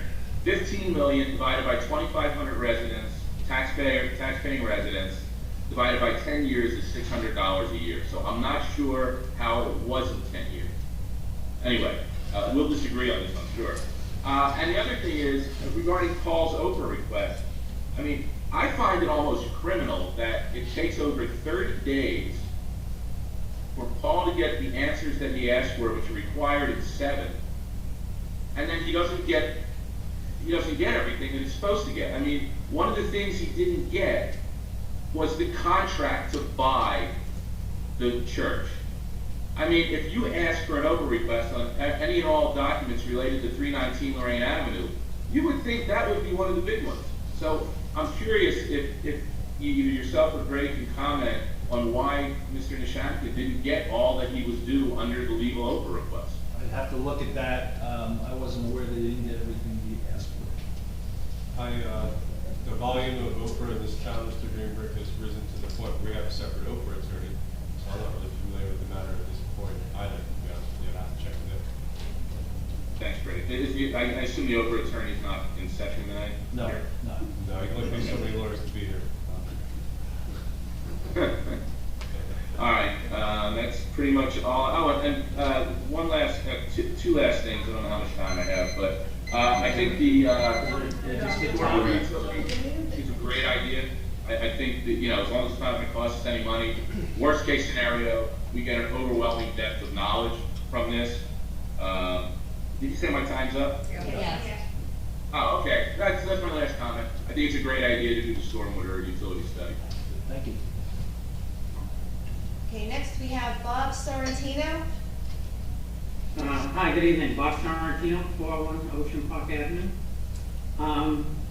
Mr. Greenberg kind of stole my thunder there. I was going to hit the same 2 points that he hit, so just very quickly, I agree with him on the survey with the 14.5 million. I did the same math when the survey came out, and it came up basically with the exact same number. So I am also a little bit confused because when I answered the survey stating that I understood that slide, I understood it to mean that minor taxes or the mean taxes for the people would be $700 a year over 10 years to support 319 Lorraine. So, I'm just as confused as he was as far as that goes. So I think we're owed a little bit more of an explanation before the referendum comes out as to how this slide breaks down. The second thing, again, supporting Mr. Greenberg and Mr. Nishankin, I am shocked that Paul did not receive everything that he asked for. I think that's, I don't know if it was, I want to think it wasn't intentional, but it appears that it was. Well, it's and unfortunate, I think that, it's not, thank you. we never intentionally hold back data from anybody. Well, maybe not, but it seems that way. But that's all I'm saying. Let's have the attorney at the next meeting who released this, or was supposed to release it. I think he should be in the next meeting to explain why Paul did not get it. Okay, thank you. Okay, is there anybody else? I'm not seeing anybody else. Is there anybody else on Zoom? No. Lauren didn't take her hand down. Okay. I have a question. Ma'am. Name, address. Yeah, I got you. Serial number. Serial number. Kenda, 218 Fourth Ave. Thank you. Like me, spell my name. I'm sorry, just give me your address again. 218 Fourth Ave. If I recall, back when the survey was being done, Kim had stated that it was going to be very more or less cheap. Do we have an actual cost, or do we know what it actually cost us the first time around? Yeah, it's on the bill list. I want The to bill say list today has $2,900 for the woman who was Did on the that. screen before. Okay. There's $1,500 for the accounting firm that did the financials, and there's $11,000 for TM Associates for the survey. That doesn't include whatever we spent on No, postage. TNM was not part of it. He's got a bill in the bill list today Sorry, TNM's not part of it. that says survey. Well, 11,000. That's So not, it had that's nothing to your do with the answer. survey. So it wasn't as cost effective or Well, cheap as we it was perhaps were. 2,900 and 1,500. That was Okay, it. so if theoretically it's around $4,400, and everybody we understand is up in arms about the inadequacies of the survey, is there any reason why, given this is such a big, important idea, that we just couldn't redo the survey? We couldn't take all the feedback that you've gotten over the past month or so to say, here's where we have some missteps or some, inadequacies of what wasn't addressed, that perhaps we could get a better assessment of what the temperature is for what's really happening with this building. Like I said, I've never had a plus or minus on it. We just moved here a year ago, so I don't have the history with everybody. I don't understand it. So, whichever way it goes, it goes. However, it is near and dear. There are lots of opportunities. But yes, we all seem to concur that the survey was flawed, and it was guided to one single answer.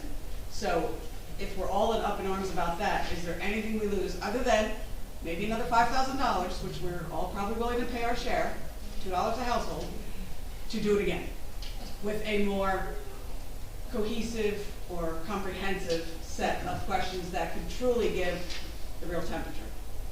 Is that something that could possibly entertain? I have to talk to the administrator, and we've got a referendum coming up.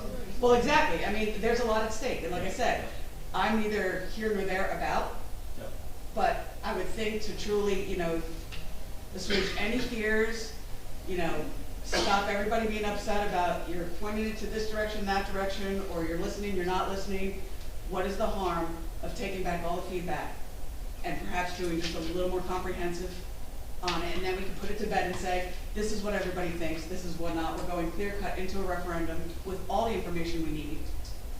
And then everybody can, be happy with whatever it is, whether it's we tear it down or we save it, at least we try to make sure everybody was heard.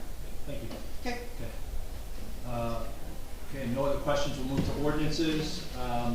Agenda item 9, bond ordinance 2022-10, bond ordinance providing for improvements of Park Place Avenue Phase 1, appropriating $556 therein, and authorizing the issuance of 363 bonds and notes of finance a portion of the cost thereof, authorized in and by the Borough of Bradley Beach and the County of Monmouth, New Jersey.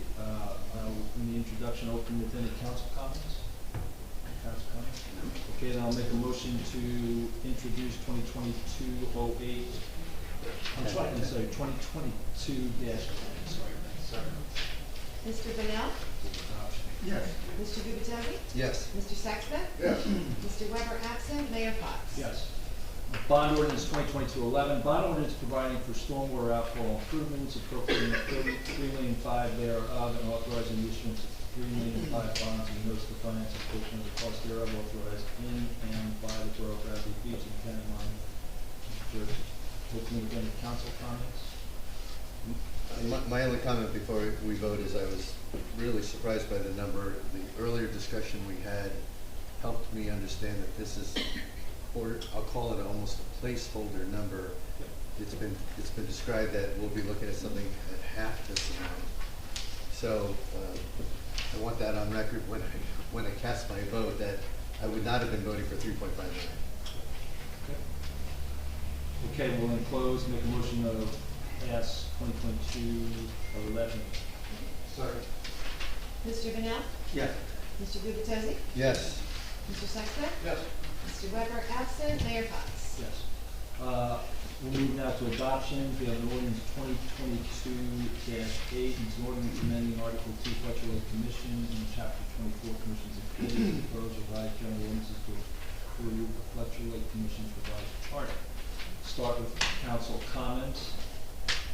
I have a brief comment, repeating myself from a few meetings ago when we introduced this ordinance, but I have the pleasure of serving as the liaison for the Fletcher Lake Commission. And this group of 8 or so people, 7 or 8 people, did a phenomenal job. A year or so earlier, I actually worked with Sylvan Lake in a similar process with their commission. And Fletcher Lake did a great job once again. They built some of this charter off of the baseline that Sylvan Lake provided, but they improvised, they increased some of the protections they wanted for the lake. I thought the team did a great job, and just want to call out Anthony DeMayo. I don't believe he's here tonight, but he led the team, and the entire team did a great job. Okay, if there's no other comments, I'll close the council comments and make a motion to open the 2022, I'm sorry, the 2022-8 for public comments. Sorry. Mr. Bennett? Yes. Mr. Gubatose? Yes. Mr. Sextro? Yes. Mr. Weber absent, Mayor Fox? Yes. Are there any public comments on Fletcher Lake Commission bylaw changes? Okay, there are none, so I'll make a motion to close the adoption hearing and move to approve resolution 2022-8 to a vote. So that's a second. Sorry. Mr. Bennett? Yes. Mr. Gubatose? Yes. Mr. Sextro? Yes. Mr. Weber absent, Mayor Fox? Yes. Thank you. Okay, we'll move to communications, seasonal lifeguard employee memo.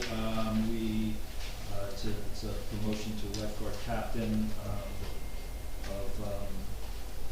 sorry, where did you go? Katie Grove, I'm sorry, chief. Consent agenda, we'll move to consent agenda. We've got a few items on there. I'll just read them quickly. 2022-05, which is the bill list for August 23rd. 2022-206 is authorizing a refund in the amount of $10 for overpayment of a mercantile license fee to Master Ray Torres Karate. 2022-207, authorizing Special Olympics Turkey Dash 5K race for Saturday, November 19, 2022 from 10:30 to 12. 2022-208, approving the limited brewery off-premise event permit ABC application for CB LLC, Bradley Beach Latin Fest on September 18, 2022. And 2022-209, authorizing refund of sewer payment of 201 Ocean Avenue, Unit 6, in the amount of $595.50. I'll make a motion to approve the consent agenda. Mr. Mayor, first, I just have a question on the bills list, please. Sure. On the second to last page, Web Alliance International, we have an invoice, a vendor total of $10,000. And I know because I worked with a team, comprised of folks from the Strategic Task Force and others to implement a new website, which clearly has had some challenges, largely because of our poor content. But we just implemented a new website. I'm almost afraid to ask this question, but is this to create a brand new website or pay a new vendor $10,000 after just having paid a web design vendor, whatever it was, $3,500 or so a couple of years ago? Yes, it is. And why would we do that without holding the current web designer accountable to fix any glitches that we were aware of? Because doing the assessment, apparently a number of entities are kind of fleeing from that particular vendor in pretty large numbers because of the design flaws. The current vendor, Web Alliance International. Web Alliance. They have a firm that's very aligned to municipal websites. They've been working for probably 3 or 4 months trying to develop this for us, and we'll be trying to roll something out, probably in September. Well, I don't know who's leaving Civic Plus, the current web designer, but I know that they worked with Asbury, they work with Avon, they work with Belmar, they work with all of our neighboring boroughs. So if they're all fleeing, I had not heard that, but. I didn't say in particular Asbury. No, but if all their clients are fleeing, I guess my concern is, just as custodians of the money we spend, if we spend, I think it was $3,500 for the other web designer, Civic Plus, I would have thought we should have tried to hold them accountable first, or demanded some sort of a refund if they were not delivering the quality product. Are we demanding a refund? No, nothing more. And from the beginning, a number of folks, probably folks in this audience as well as perhaps on Zoom, just over the last year or so, since we implemented this website, the one we have today, Civic Plus, a number of folks have at least raised some concerns regarding Amy Hall as the coordinator, operator of the website. They've said that in public meetings. Be careful. Yeah, I'm not going beyond that. I've defended her because from the beginning, all Amy and I were able to do was design a framework for the website. We needed the borough to load the content, and the borough still has not loaded the content. So to bring in a new web designer and pay $10,000, which I'm estimating is more than 2 times what we paid the last designer, well, we still have flawed data, concerns me. And in fact, if you look at the Fletcher Lake Commission, anyone online wants to look at Fletcher Lake, the chairperson on Fletcher Lake is deceased.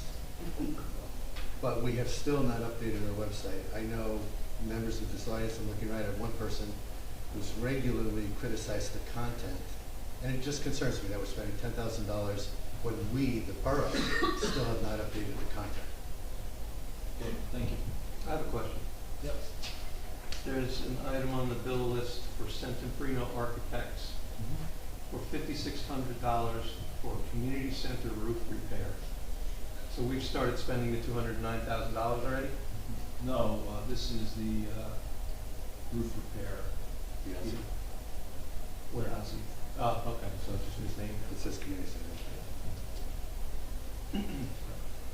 Okay, make a motion to approve the consent agenda. Second?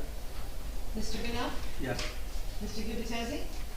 I'm going to vote no because I don't think we should be spending $10,000 on a website. Mr. Sexton? Yes. Mr. Weber absent, Mayor Fox? Yes. Okay, individual resolutions, 2022-210, authorizing extension of due date for the 2022 third quarter real estate taxes. Make a motion to approve 2022-210. Second? Mr. Bennett? Yes. Mr. Gubatese? Yes. Mr. Sexton? Yes. Mr. Weber absent, Mayor Fox? Yes. 2022-211, designation of council business meeting dates for the remainder of 2022. Make a motion to approve 2022-211. Second? Mr. Bennett? Yes. Mr. Gubatese? Only because I agreed to this already, and I know this is just a restatement. Erica, as you explained, I will vote yes. Mr. Sexton? Yes. Mr. Weber absent, Mayor Fox? Yes. 2022-212, award of non-fair and open contract to H2M Architects and Engineers for sanitary sewer system sale, feasibility.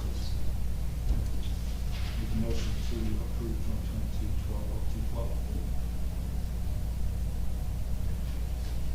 No seconds? I would second it, but about 3 or 4 months ago, I made the commitment that I was not going to approve any more non-fair and open contracts of this value. It needs to be put out in an RFP, just traditional RFP for competitive bid.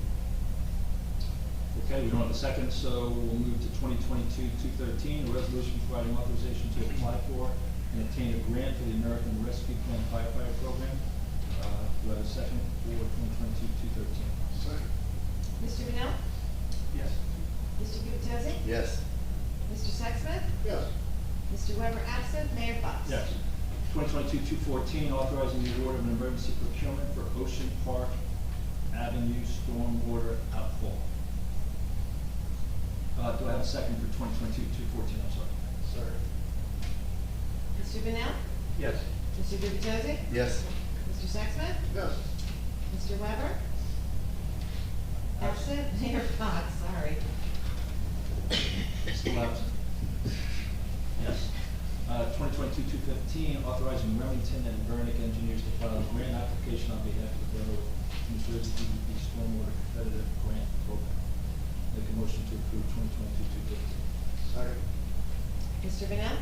Yes. Mr. Gubatose? Yes. Mr. Sexsmith? Yes. Mr. Weber, absent. Mayor Fox. Yes. 2022-216, approving a temporary closure of Moraine Avenue between Memorial Drive and Main Street for the Bradley Beach Latin Festival. It's a 4-hour closure.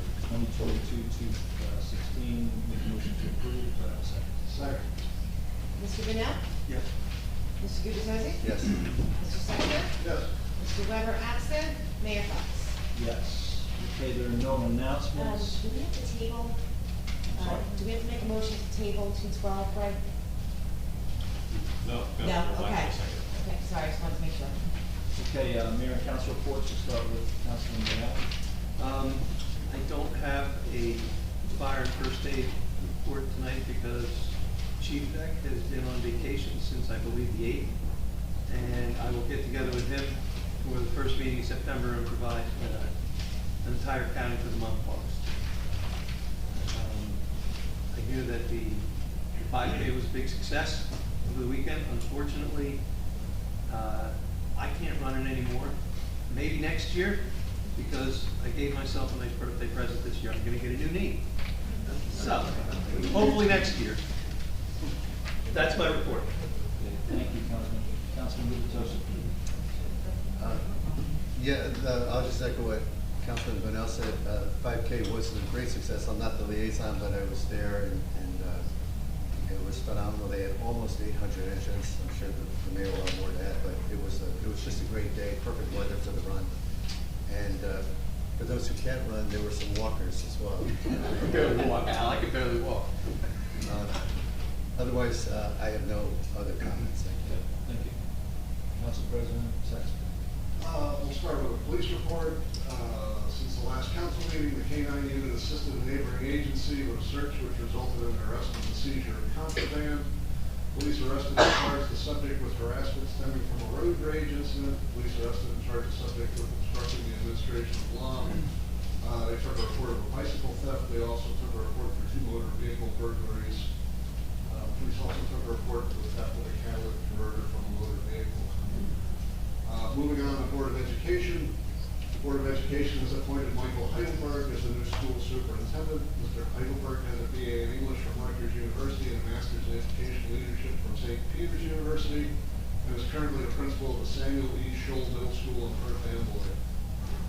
Mr. Heidelberg brings a wealth of experience to Bradley Beach, and his actual start date is dependent on when he is released from his current position. I would also like to take a moment to thank the interim superintendent, Margaret Hayes, for assisting the board through the selection process and making sure all the preparations are in place for what everyone hopes will be a successful school year. Thank you. That's it, Myra. Thank you, Council President. Okay, I just have a few things, a couple of things have been mentioned, just an overall comment on weather. We've had a stellar year. As of yesterday, we've surpassed our 2021 beach edge sales, so that's a good thing. So everything else is positive coming in. We're over our forecast.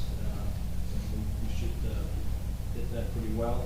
The Sylvan Lake Outfall work will begin right after Labor Day. We're in the final throes of appointing an engineering resource to get that managed. We had a national night out. It was a big success on August 2nd. Had a super turnout, similar to last year. Sergeant Solaro did a great job, really coordinating with Chief Guida and his team. The 5K, I'll just talk about that. It was mentioned already that we had 800 participants that came from the tri-state area. Good news is we had no injuries.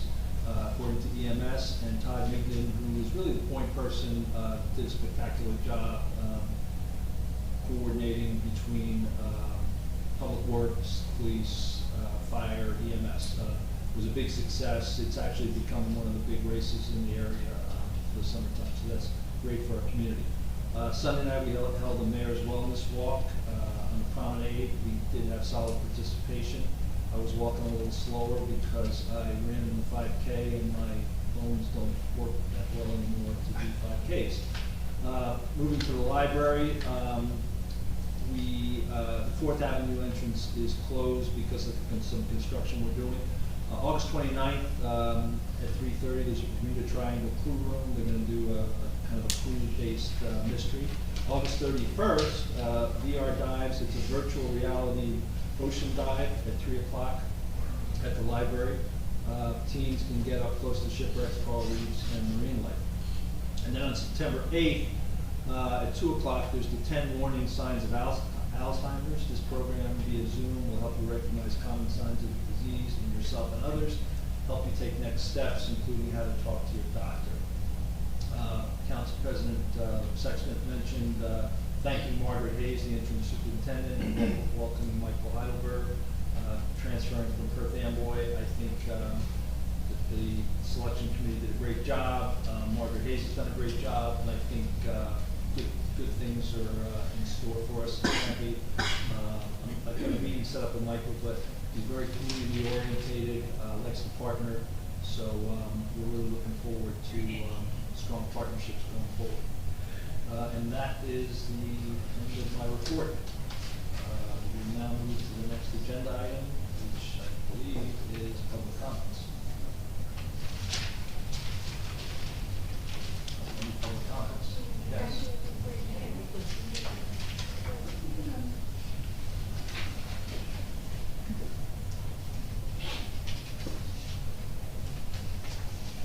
Nancy Meadow, Ocean Park Avenue.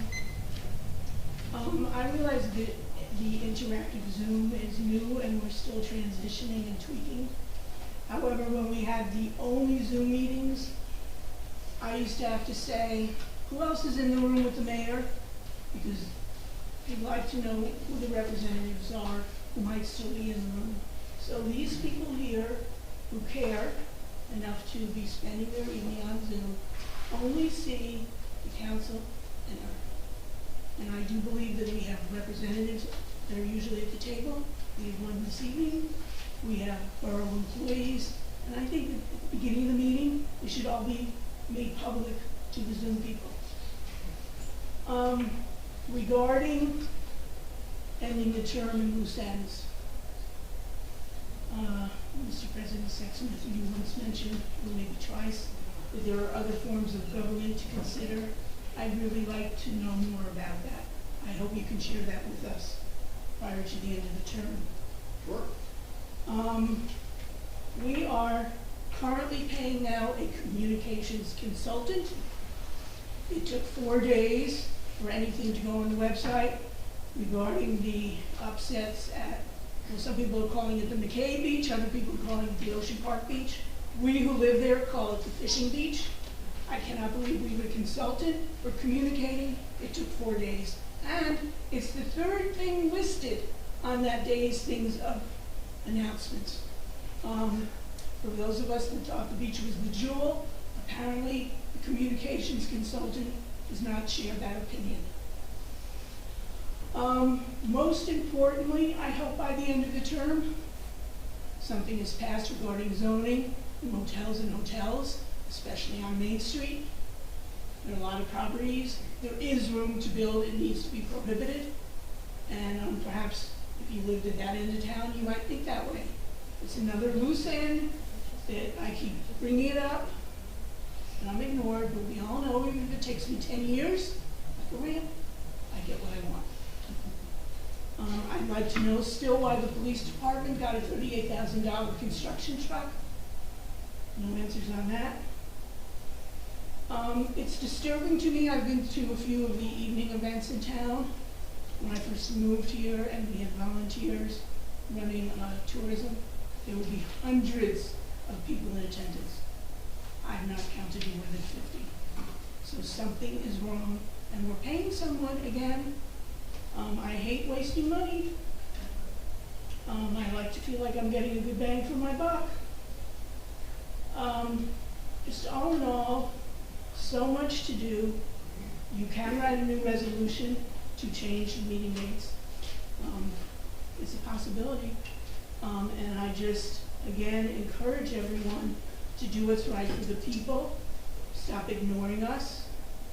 Even the people that don't speak seem to have all wanted a very scaled down, slightly renovated church, but we weren't given that opportunity. The same people that wanted this huge thing, they were all the ones consulted. And I think you would find we'd be a better town if you listened to us and respected us. Thank you. Yes. You're next. You're next. Yeah. No, go ahead, Sean. Okay. You're- Shauna Greenblatt, 414 Monmouth Avenue. So I'm going to bring up a question that's a bit of an elephant in the room, still in the borough. There was mention of an Oprah attorney. When was an Oprah attorney hired and what was the reason? This is for comments, but I'll just quickly answer the question. We hired one in January as part of our reorganization. Is it typical for a borough this size to have a dedicated Oprah attorney? It really depends on municipality. Really, depends. I don't understand. Is it I mean, typical? Englewood Cliffs has one, and they're not. Englewood Cliffs has its own Oprah attorney? It depends on what's going on in the town. Okay, so is this someone that's on the books heretofore, that's gonna be budgeted going forward, or did this have something to do with an abundance of Oprah requests? We got a lot of Oprah requests in December, Mhm. and the administration suggested some mayor that we also hired an Oprah attorney and try to turn them around faster. Okay, so I guess just going back to Paul Nishampkin, is there a consequence when an Oprah request is not properly fulfilled? Well, we have to establish if that's the case. Okay, so that's really an important question. If it's being alleged that information wasn't provided, isn't it the responsibility of the municipality to fulfill the Oprah request? Yes, it is. So, I mean, that's really something that's important to look into, and I would like to, I would hope that will be challenged to the Oprah attorney. Obviously, you can't answer that. No, he's not the Oprah attorney. No, I understand that, but I'm hoping the Oprah attorney's not here to represent, to respond to the question. So then the other thing is, now that we have an Oprah attorney specifically, we have an issue in Bradley Beach with regard to all of these Oprah requests. There was a public response by, Councilman Sexsmith that many of these Oprah requests did indeed come from his computer, and indicated that he wasn't going to share the information of who he lent his computer to. I'm wondering, is this a concern in the borough? The fact that we have so many Oprah requests, is this a concern? Well, Oprah is a right that people have. And the time it's taking these Oprah attorneys, it's my time, it's any councilman's Oprah time, it's Erica's time. So you want to minimize to the extent you can, but it's a right that people have based on New Jersey statutes. Right. I understand it's a right that people have. I understand that the right is also to be able to be anonymous. But if it's coming from the computer of a council person, That's really not, that's just, the Oprah process is one that the volume comes from all over the place, not one person or one computer. It comes from all over the place.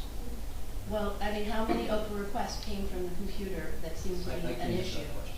But Because to me, this is problematic. To me, if there were many Oprah requests that came from the computer of a council person, then it's a challenge to the integrity of the entire administrative body, the legislative body. I would think that would be a concern. No more than concerned the speeding tickets, right? So I'm sorry? I don't know what you're trying to get at. Yeah, From the You don't know what government I'm trying to get at? What I'm trying to get at Okay. is that there has been a division, divisiveness within the mayor and council, and it's trickled down to the entire community. There's been a lot of negative energy about a preponderance of Oprah requests that have been made of council. Well, I'm telling you that- We had a councilman, excuse me one moment, we had a councilman who walked out of the meeting, who was on the verge of resigning, and then decided not to resign, and then came back at another meeting and indicated that all of those Oprah requests actually did indeed come from his computer, but he wasn't going to share who exactly it was who he lent his computer to. So, it's guilt by association somehow. This has been a problem within the community, and I know that Mayor Fox, you have made allegations that there's been politicking, a lot of politicking, and a lot of divisiveness that has been created. And I don't know whether it was to the community you meant, community members, social media, council. And to me, it's a problem. It's a problem that this has occurred. Thank you. Next. I think I'm making pneumonia by the time I leave. Until you leave. My name is Jean Leahy. I live at 419 Park Place. My big concern is Airbnbs. I'm going to read this because otherwise I go off. I need the mayor and the council to save our town from Airbnbs. They're not neighbors, they're investors. We are all here tonight because we care about our town. The town can limit how many Airbnbs should be allowed on each block. I live on the 4th block. I live on the 4th block of Park Place. We've had one, 408. It lists that people can sleep there, 9 people. They have a shared driveway. And so they park in the street. And because they have their friends, so that leaves no parking for us. I have a shared driveway. We're very good neighbors. We respect that. But on Sundays, we know we can't go out because we may not get our parks back. All right, let me see here, but back to my thing. They have a shared driveway, okay, but they all over our residence. 423 now, my little house next door to me, big house. It's on the corner. Anyhow, now they're in Airbnb, and they're like hotels. I bought my house 20-odd years ago. Nice old house in a residential, no Airbnbs. I don't want to live next to a motel. I don't like the idea of having strange people all there. I didn't bargain for that. All right. Well, here I go. So I wrote this down. I bought my house 20 years ago in a residential town. I know my neighbors, and we are a friendly community. We are a community, and we're friends. These investors, they're not friends. They don't want to be. They're inept. No, okay. I'm now living in a commercial hotel district with multiple homes being used as hotels on my block. I feel like I'm living next to a motel with different stages. Strangers every weekend. This is impacting my quiet retired years and the enjoyment of my quality of my property and the quality of my life. These hotels are open all year long, and there are more in town each time. We need better ordinances. We need rules that they can only have so many. You're destroying the whole community. Okay. I just said that. We need an ordinance and guidelines. Okay. We need to protect tax-paying residents. Okay. Yeah, and to be very open, we had a conversation You the other did. day. I also talked to a councilman also. Right, what I told Ms. Leahy is we've been trying to get short-term rentals on the agenda for a number of months. And they keep And coming. I just asked, while you were talking, I just confirmed with Council President Sexsmith that it is on the agenda either September resolutions, and they can keep it down. It isn't fair to us year No, I rounders. understand. So the short-term rental, we have a draft ordinance, and we did copy that from a couple other towns, so we're hoping to move on that in the September, October time. But in the meantime, they're already here, In so the those meantime, can't there's be very little we can do. reneged. Yes, absolutely. Yes.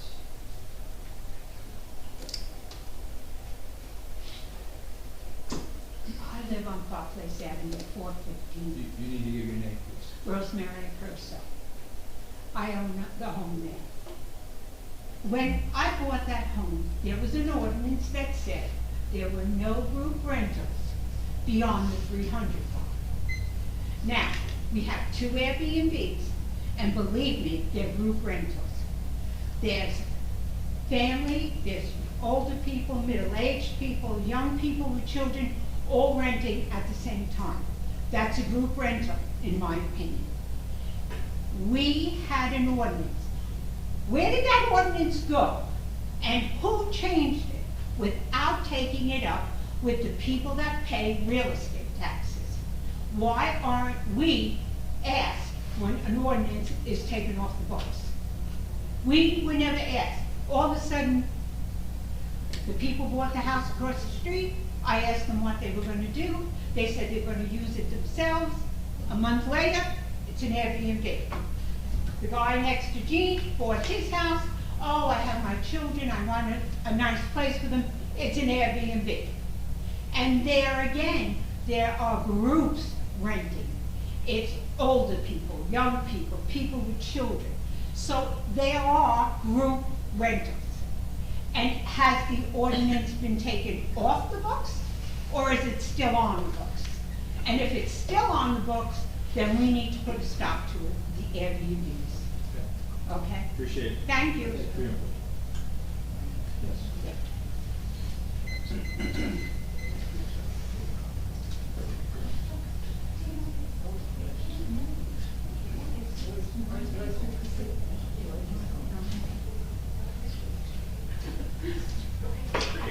You know, it's always, Jack Temple, 10340. It's always a battle worldwide when you try to preserve a historic monument. I mean, we have a little town of 4,100 people. And we have something which ties us, the 140-year-old history of this town together, and that's 319 Lorraine. It's not the Parthenon, it's not the Colosseum, but it's the nucleus of our little town. And it's something that I think is worth fighting for. It's not parallel to Grand Central Station, but Grand Central Station was a big fight, and Jackie Kennedy, Onassis, was very important to preserving what we have there now, which is tremendous. I just wanted to read something quickly. This is Jackie Onassis, 1975. Jackie Kennedy Onassis. Is it not cruel to let our city die by degrees, stripped of all her proud monuments, until there will be nothing left of all her history and beauty to inspire our children? If they are not inspired by the past of our city, where will they find the strength to fight for the future? Americans care about their past, but for short-term gain, they ignore it and tear down everything that matters. Maybe this is the time to take a stand, to reverse the tide, so that we won't all end up in a uniform world of steel and glass boxes. We've all heard that it's too late, or that it has to happen. That's inevitable. But I don't think that's true, because I think if there is a great effort, even if it's the 11th hour, then you can succeed, and I know that's what we'll do. And of course, Jackie Kennedy succeeded, no question. The next time you stroll underneath the ceilings and the murals of Grand Central Station, you can thank Jackie Kennedy. So I think it's extremely important. And it is the, you know, as I said before, it's just the nucleus that ties this little town together. So I'm willing to fight the 11th hour, that's what the answer is. Thank you. Thank you.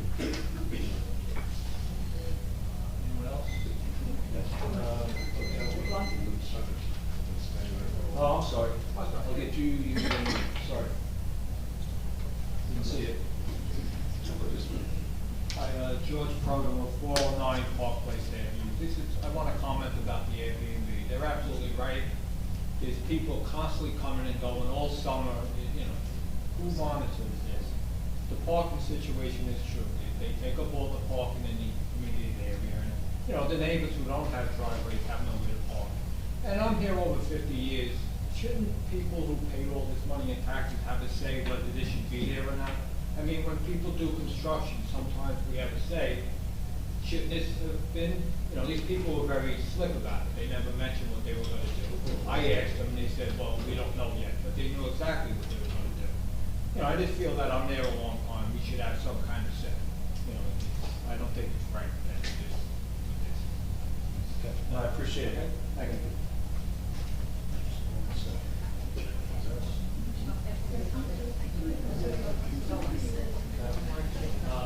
I'm sorry, it was, That looks like up. you.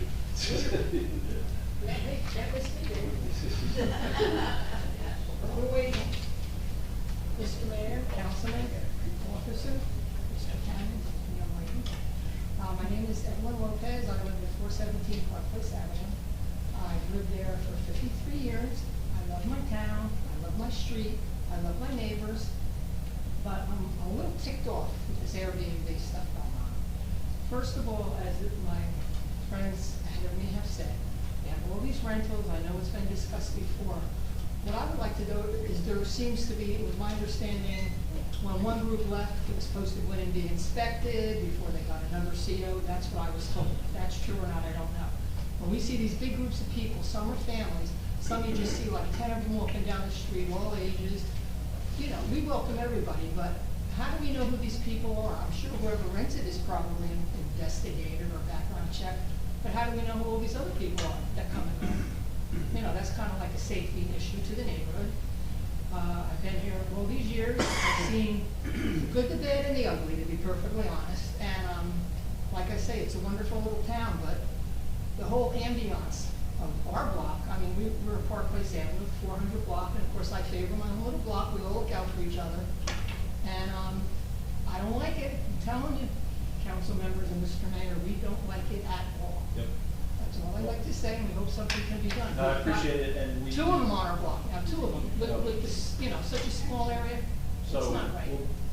keep your eye on the agenda coming up, because there will be a short-term rental ordinance, so you'll be able to look at that, critique it, give us input.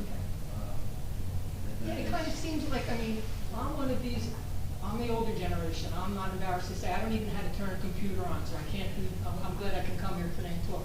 I can't do all this Zoom stuff and all that kind of stuff. If somebody puts a shower in or puts something in their house, the neighbors get letters, we have to, you know, come and appear. Why, when they're putting in something like that, do we not get notified? I never got any notification that this was being done or people are applying for these Airbnbs. Okay. I gotta think on that a little bit. You know what I'm saying? It's a single family. When we moved in, it's single. Yeah, because if you have rental, you know, you have people renting for weeks or 2 weeks or 3 weeks or 4 weeks. We don't, you know, we don't do background checks, or that's the renter, that's the owner's responsibility. What I'm saying is they're all single homes, and all of a sudden it's Airbnb, Understand, where it's understand. people So coming in for that's 3 why and 4 nights. Then that's then why they're we want gone. to address the ordinance. Then there's another group. That's I why we want appreciate to it address very it much. with the ordinance. I appreciate you letting me get before you, and try not to leave it too far. No, you're fine. Thank you very much. Appreciate it. Yes.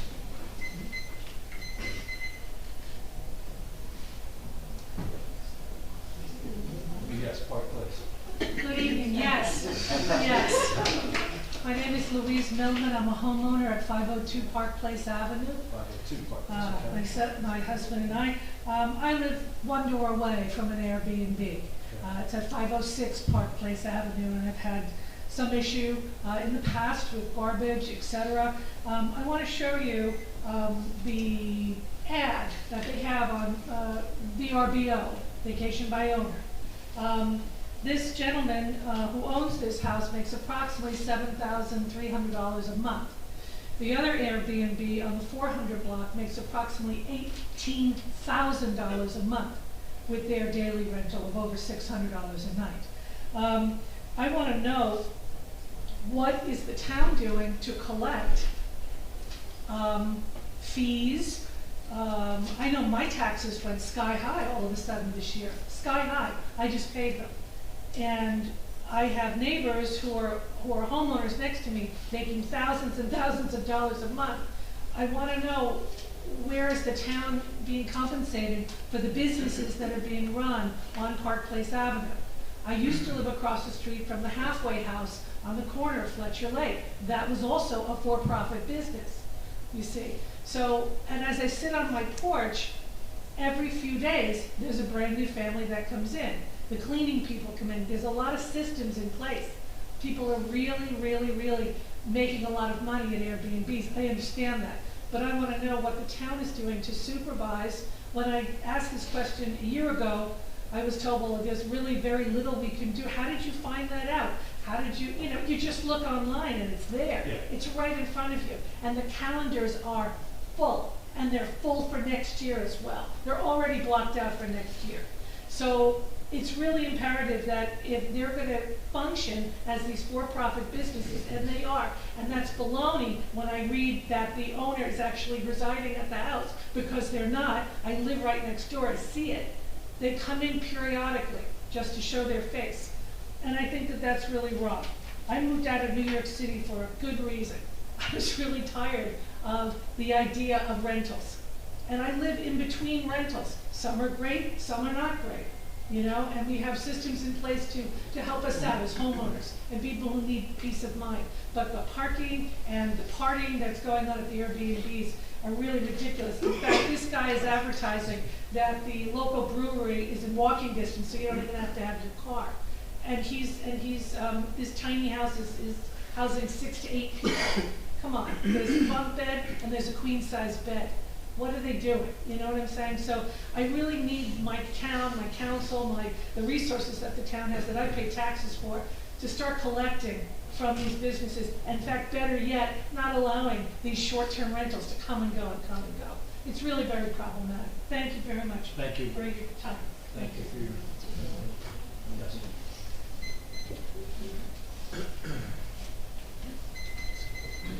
Thomas J. Cohen, 612 3rd Avenue. Another factor in this Airbnb is that we're losing rental properties for residents who really need them. That's another big thing that no one's talking about, but it's going to take over the whole town, so we look forward to that ordinance. Mayor, I had a question for you. I know you're on the land use board, and they unfortunately don't have a public comment at the end.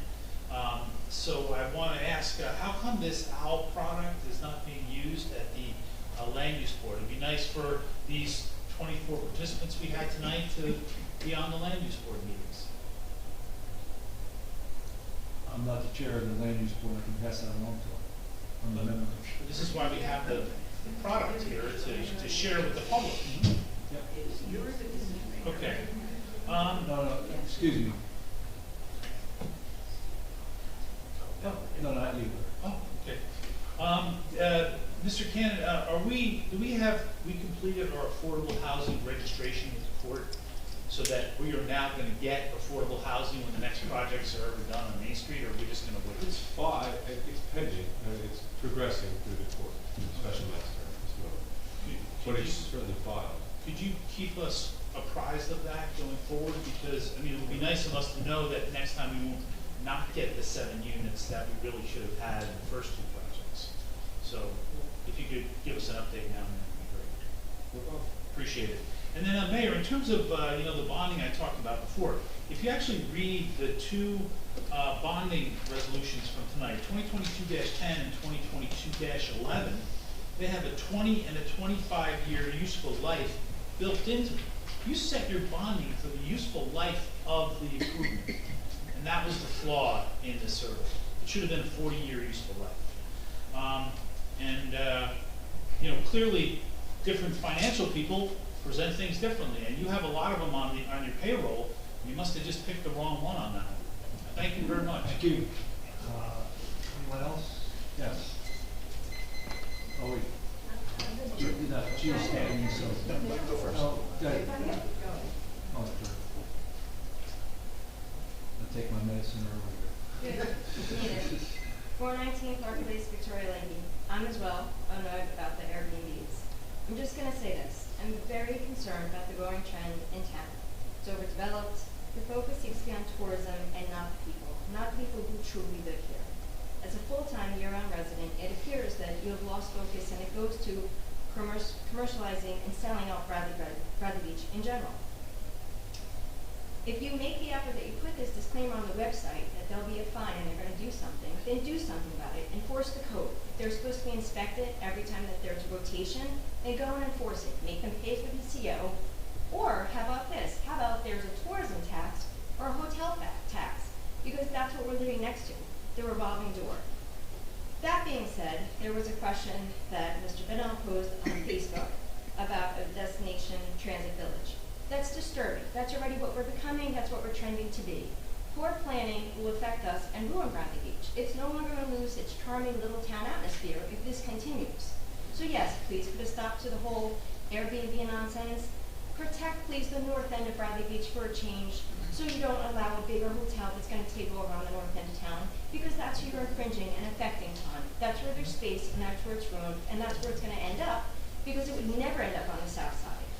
And lastly, now that we decided who actually has access to the internet or not, there's a certain demographic in town that doesn't have means or access to the internet. So I suggest the newsletter. How about that be made available at Town Hall, the library, at a senior meeting, so these people can pick up and read the newsletter on a regular basis, so they know what's going on. Admittedly, there's a population that does not follow Facebook, or they're not on social media, but maybe that would be a nice way to include everybody so they know what the hell is going on in town.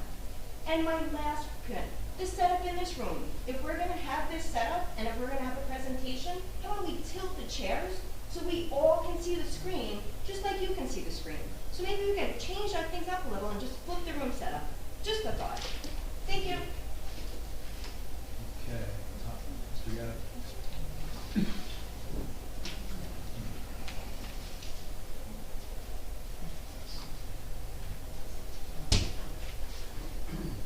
Tom Gavin, 414 4th Avenue. I apologize, I'm going to be reading my remarks, and I'll be quoting multiple legal formats, and I want to be sure they're mentioned correctly.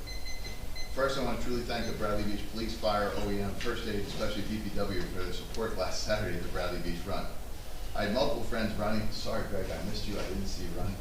I did notice that must have been. I did notice there are a few people who should have been timed with a sundial. I won't mention any names, Larry.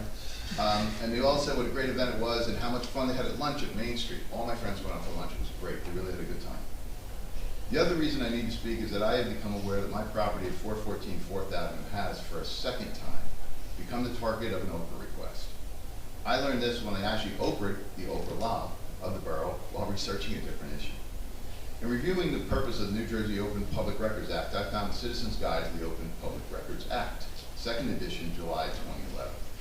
It states, the law is compiled in the statutes et sequitur. Specifically, Oprah is intended to expand the public's right of access to government records, create an administrative appeals process if access is denied, and define what records are and are not government records.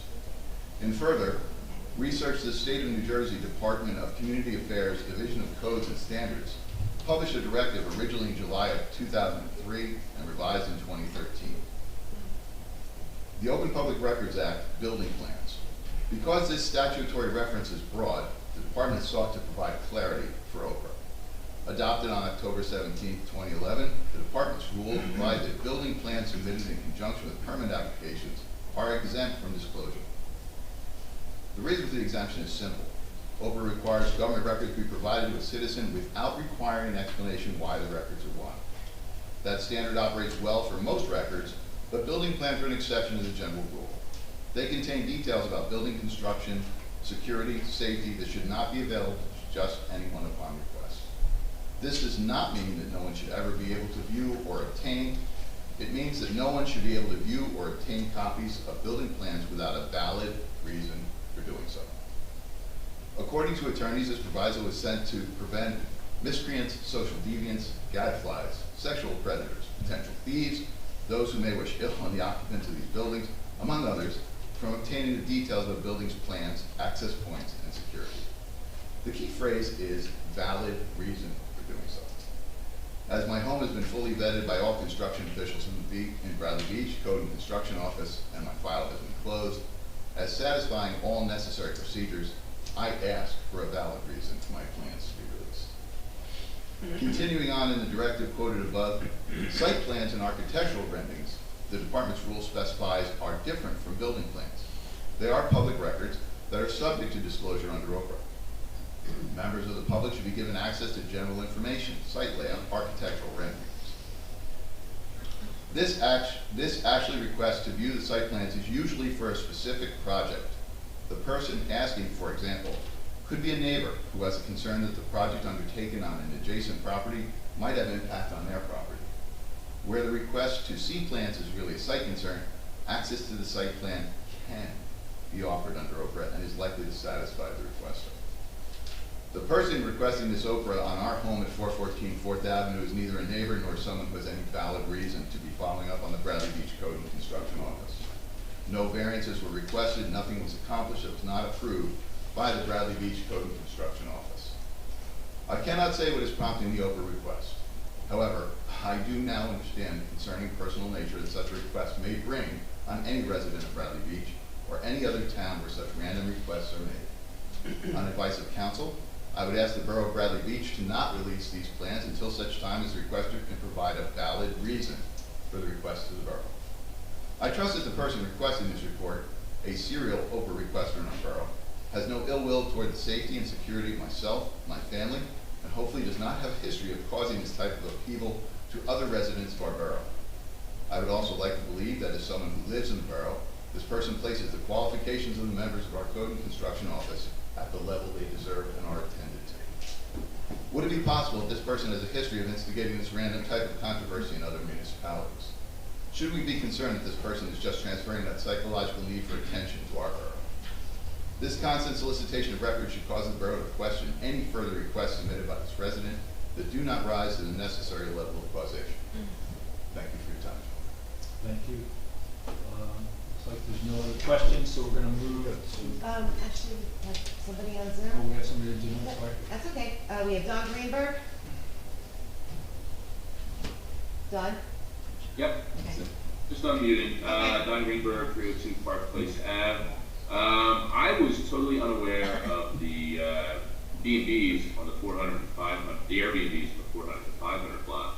And I was just wondering if Greg or somebody in the administration can answer the question that was asked, is the group rental ordinance still on the books? Yes, it is. And then how come it's not being enforced?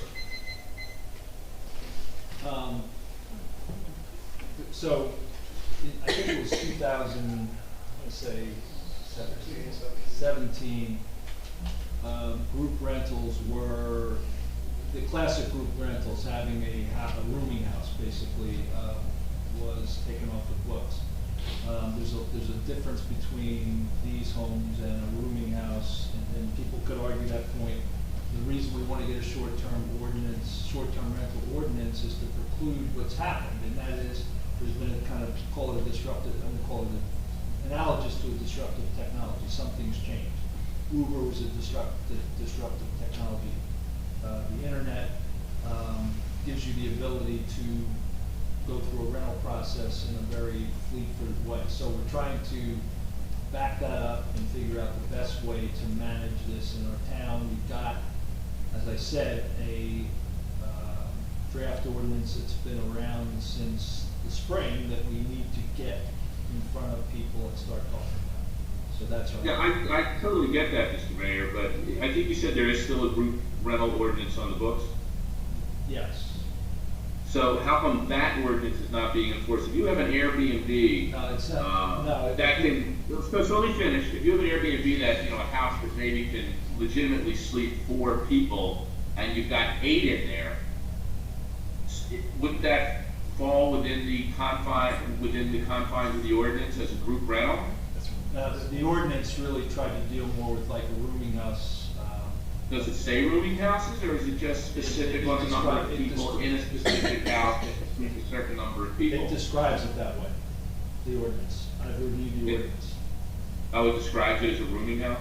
It basically says a rooming house, yes. And that's, there are 3 rooming houses left in Bradley Beach that are now under state control, not local control.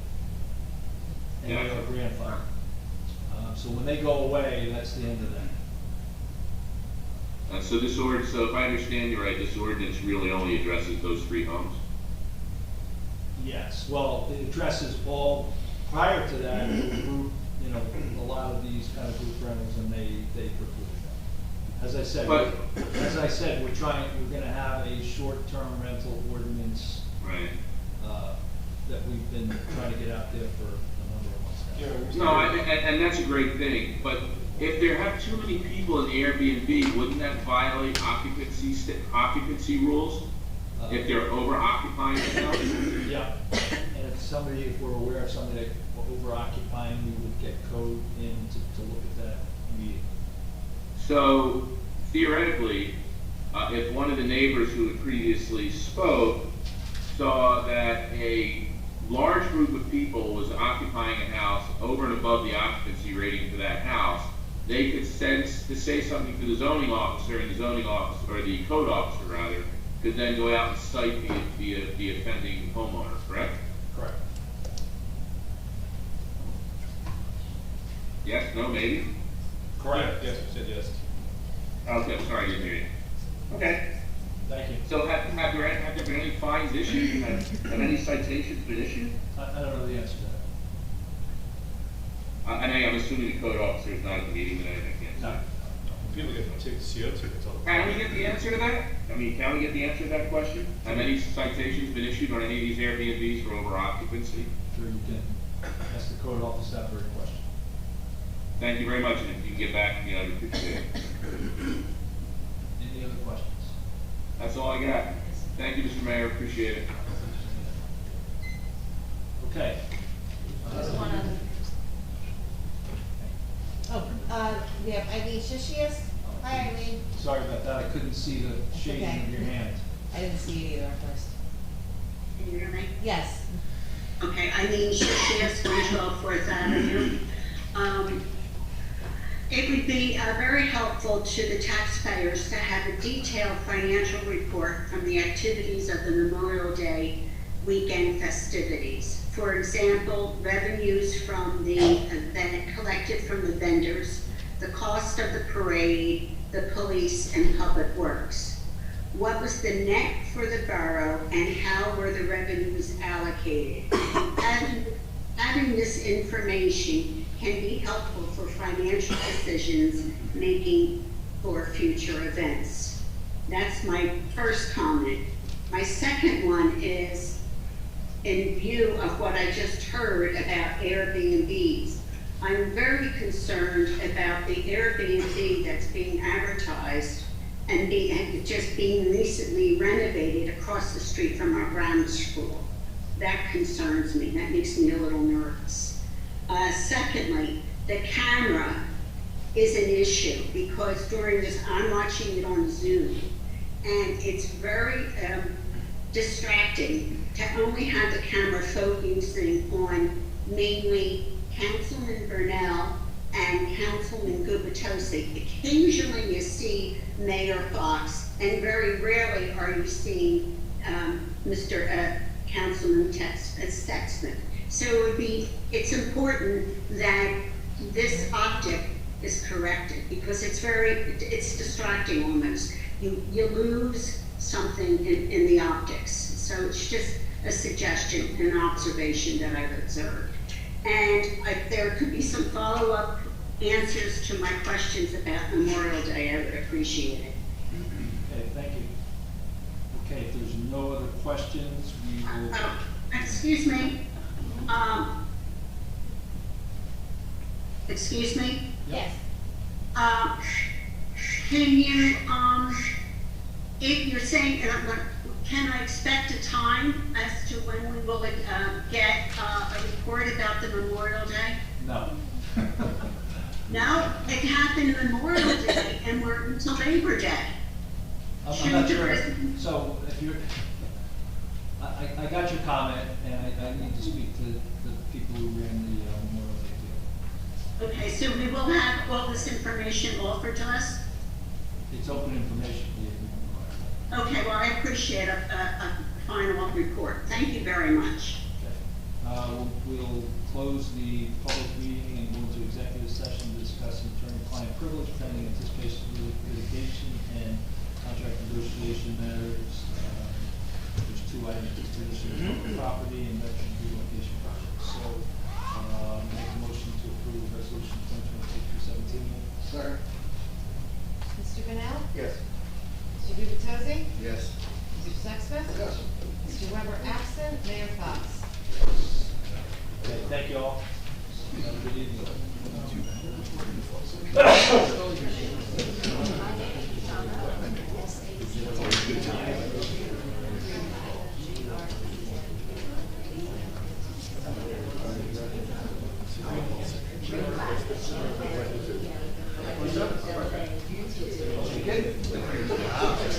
That's too big. Where you going? I was medical. Yeah. Jersey Shore over the last couple of years. So, yeah, the doctor said mom's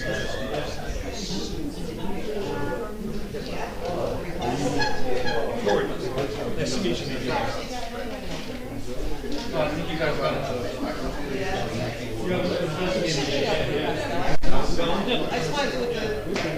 I just said we're come back. The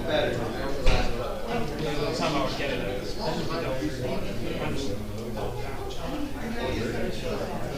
Okay.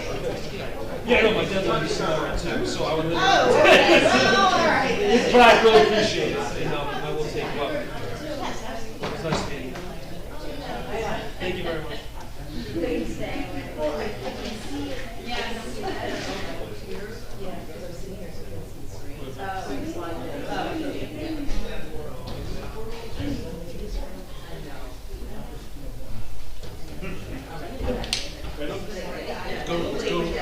That's right. I know. What's the score, by the way? It was 0-0 on the top of the second. I got yelled at by Councilman Weber for watching it last one, so. This score? It's 2-2. 2-2 on the top of the seventh. Judge hit another one? I want to bet at 75 this year. I'm a Mets fan, but I want to break Bob's record. So bad. He's definitely going over probably 65.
Second.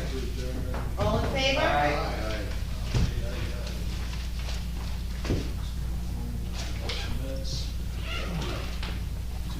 Thank you, Erica. You're welcome. Hey, just.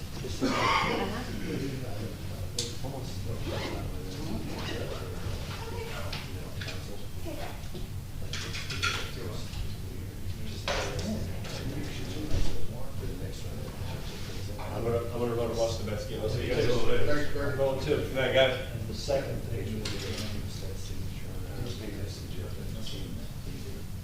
That's the ordinance. Oh, is that why it's? Yeah, that's an ordinance that was passed in 2015, so that's gotta be in there. And the funniest thing, the actual petition form. Yeah. It says petition spelled wrong. And I'm sure it's been there for 100 years. It has. But just I so swear you that know. was amazing, just so you No, know. no, I just figured you might want to correct some of it. Yeah, that's fine. Since we have 1,300 registered voters, which by the way, that could impact the minimums, right? Because it says 10%, 1% for minimum 25. Nope. Well, we have 27 assumption, which I also was going to tell you before this conversation. It says, I thought we did, or 2,800. Technically, the minimum should be 28. Right, but we were also at 25 because we thought it was 1,300. Yeah.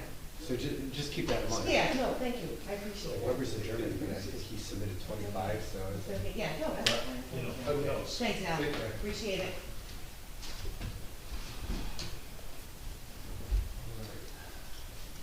Erica, I'd like to stick around, but I gotta watch the Mets. Okay, no, and I would like both of you to know that open request is fulfilled. Oh, yeah. Do you want me to send you what I sent him? I am more than happy to do that. I don't The- wanna- Wait, it was this thick? I don't even wanna know what it costs. Shampton is a pathological. Okay, no, but I'm just trying to let you know, I did do what I had to do, okay? That's why when Sean, they're all programmed, they all get their marching orders for the night. They're nuts, they're nuts. Sean, she's the only one to stare down. I'm gonna lock the front door on my way out. Erica? Okay? All right, thanks, Erica.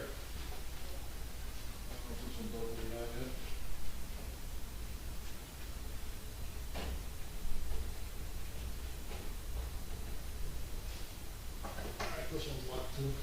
Yeah. Thank you. Good night. Thanks, good night. Thank you, ma'am.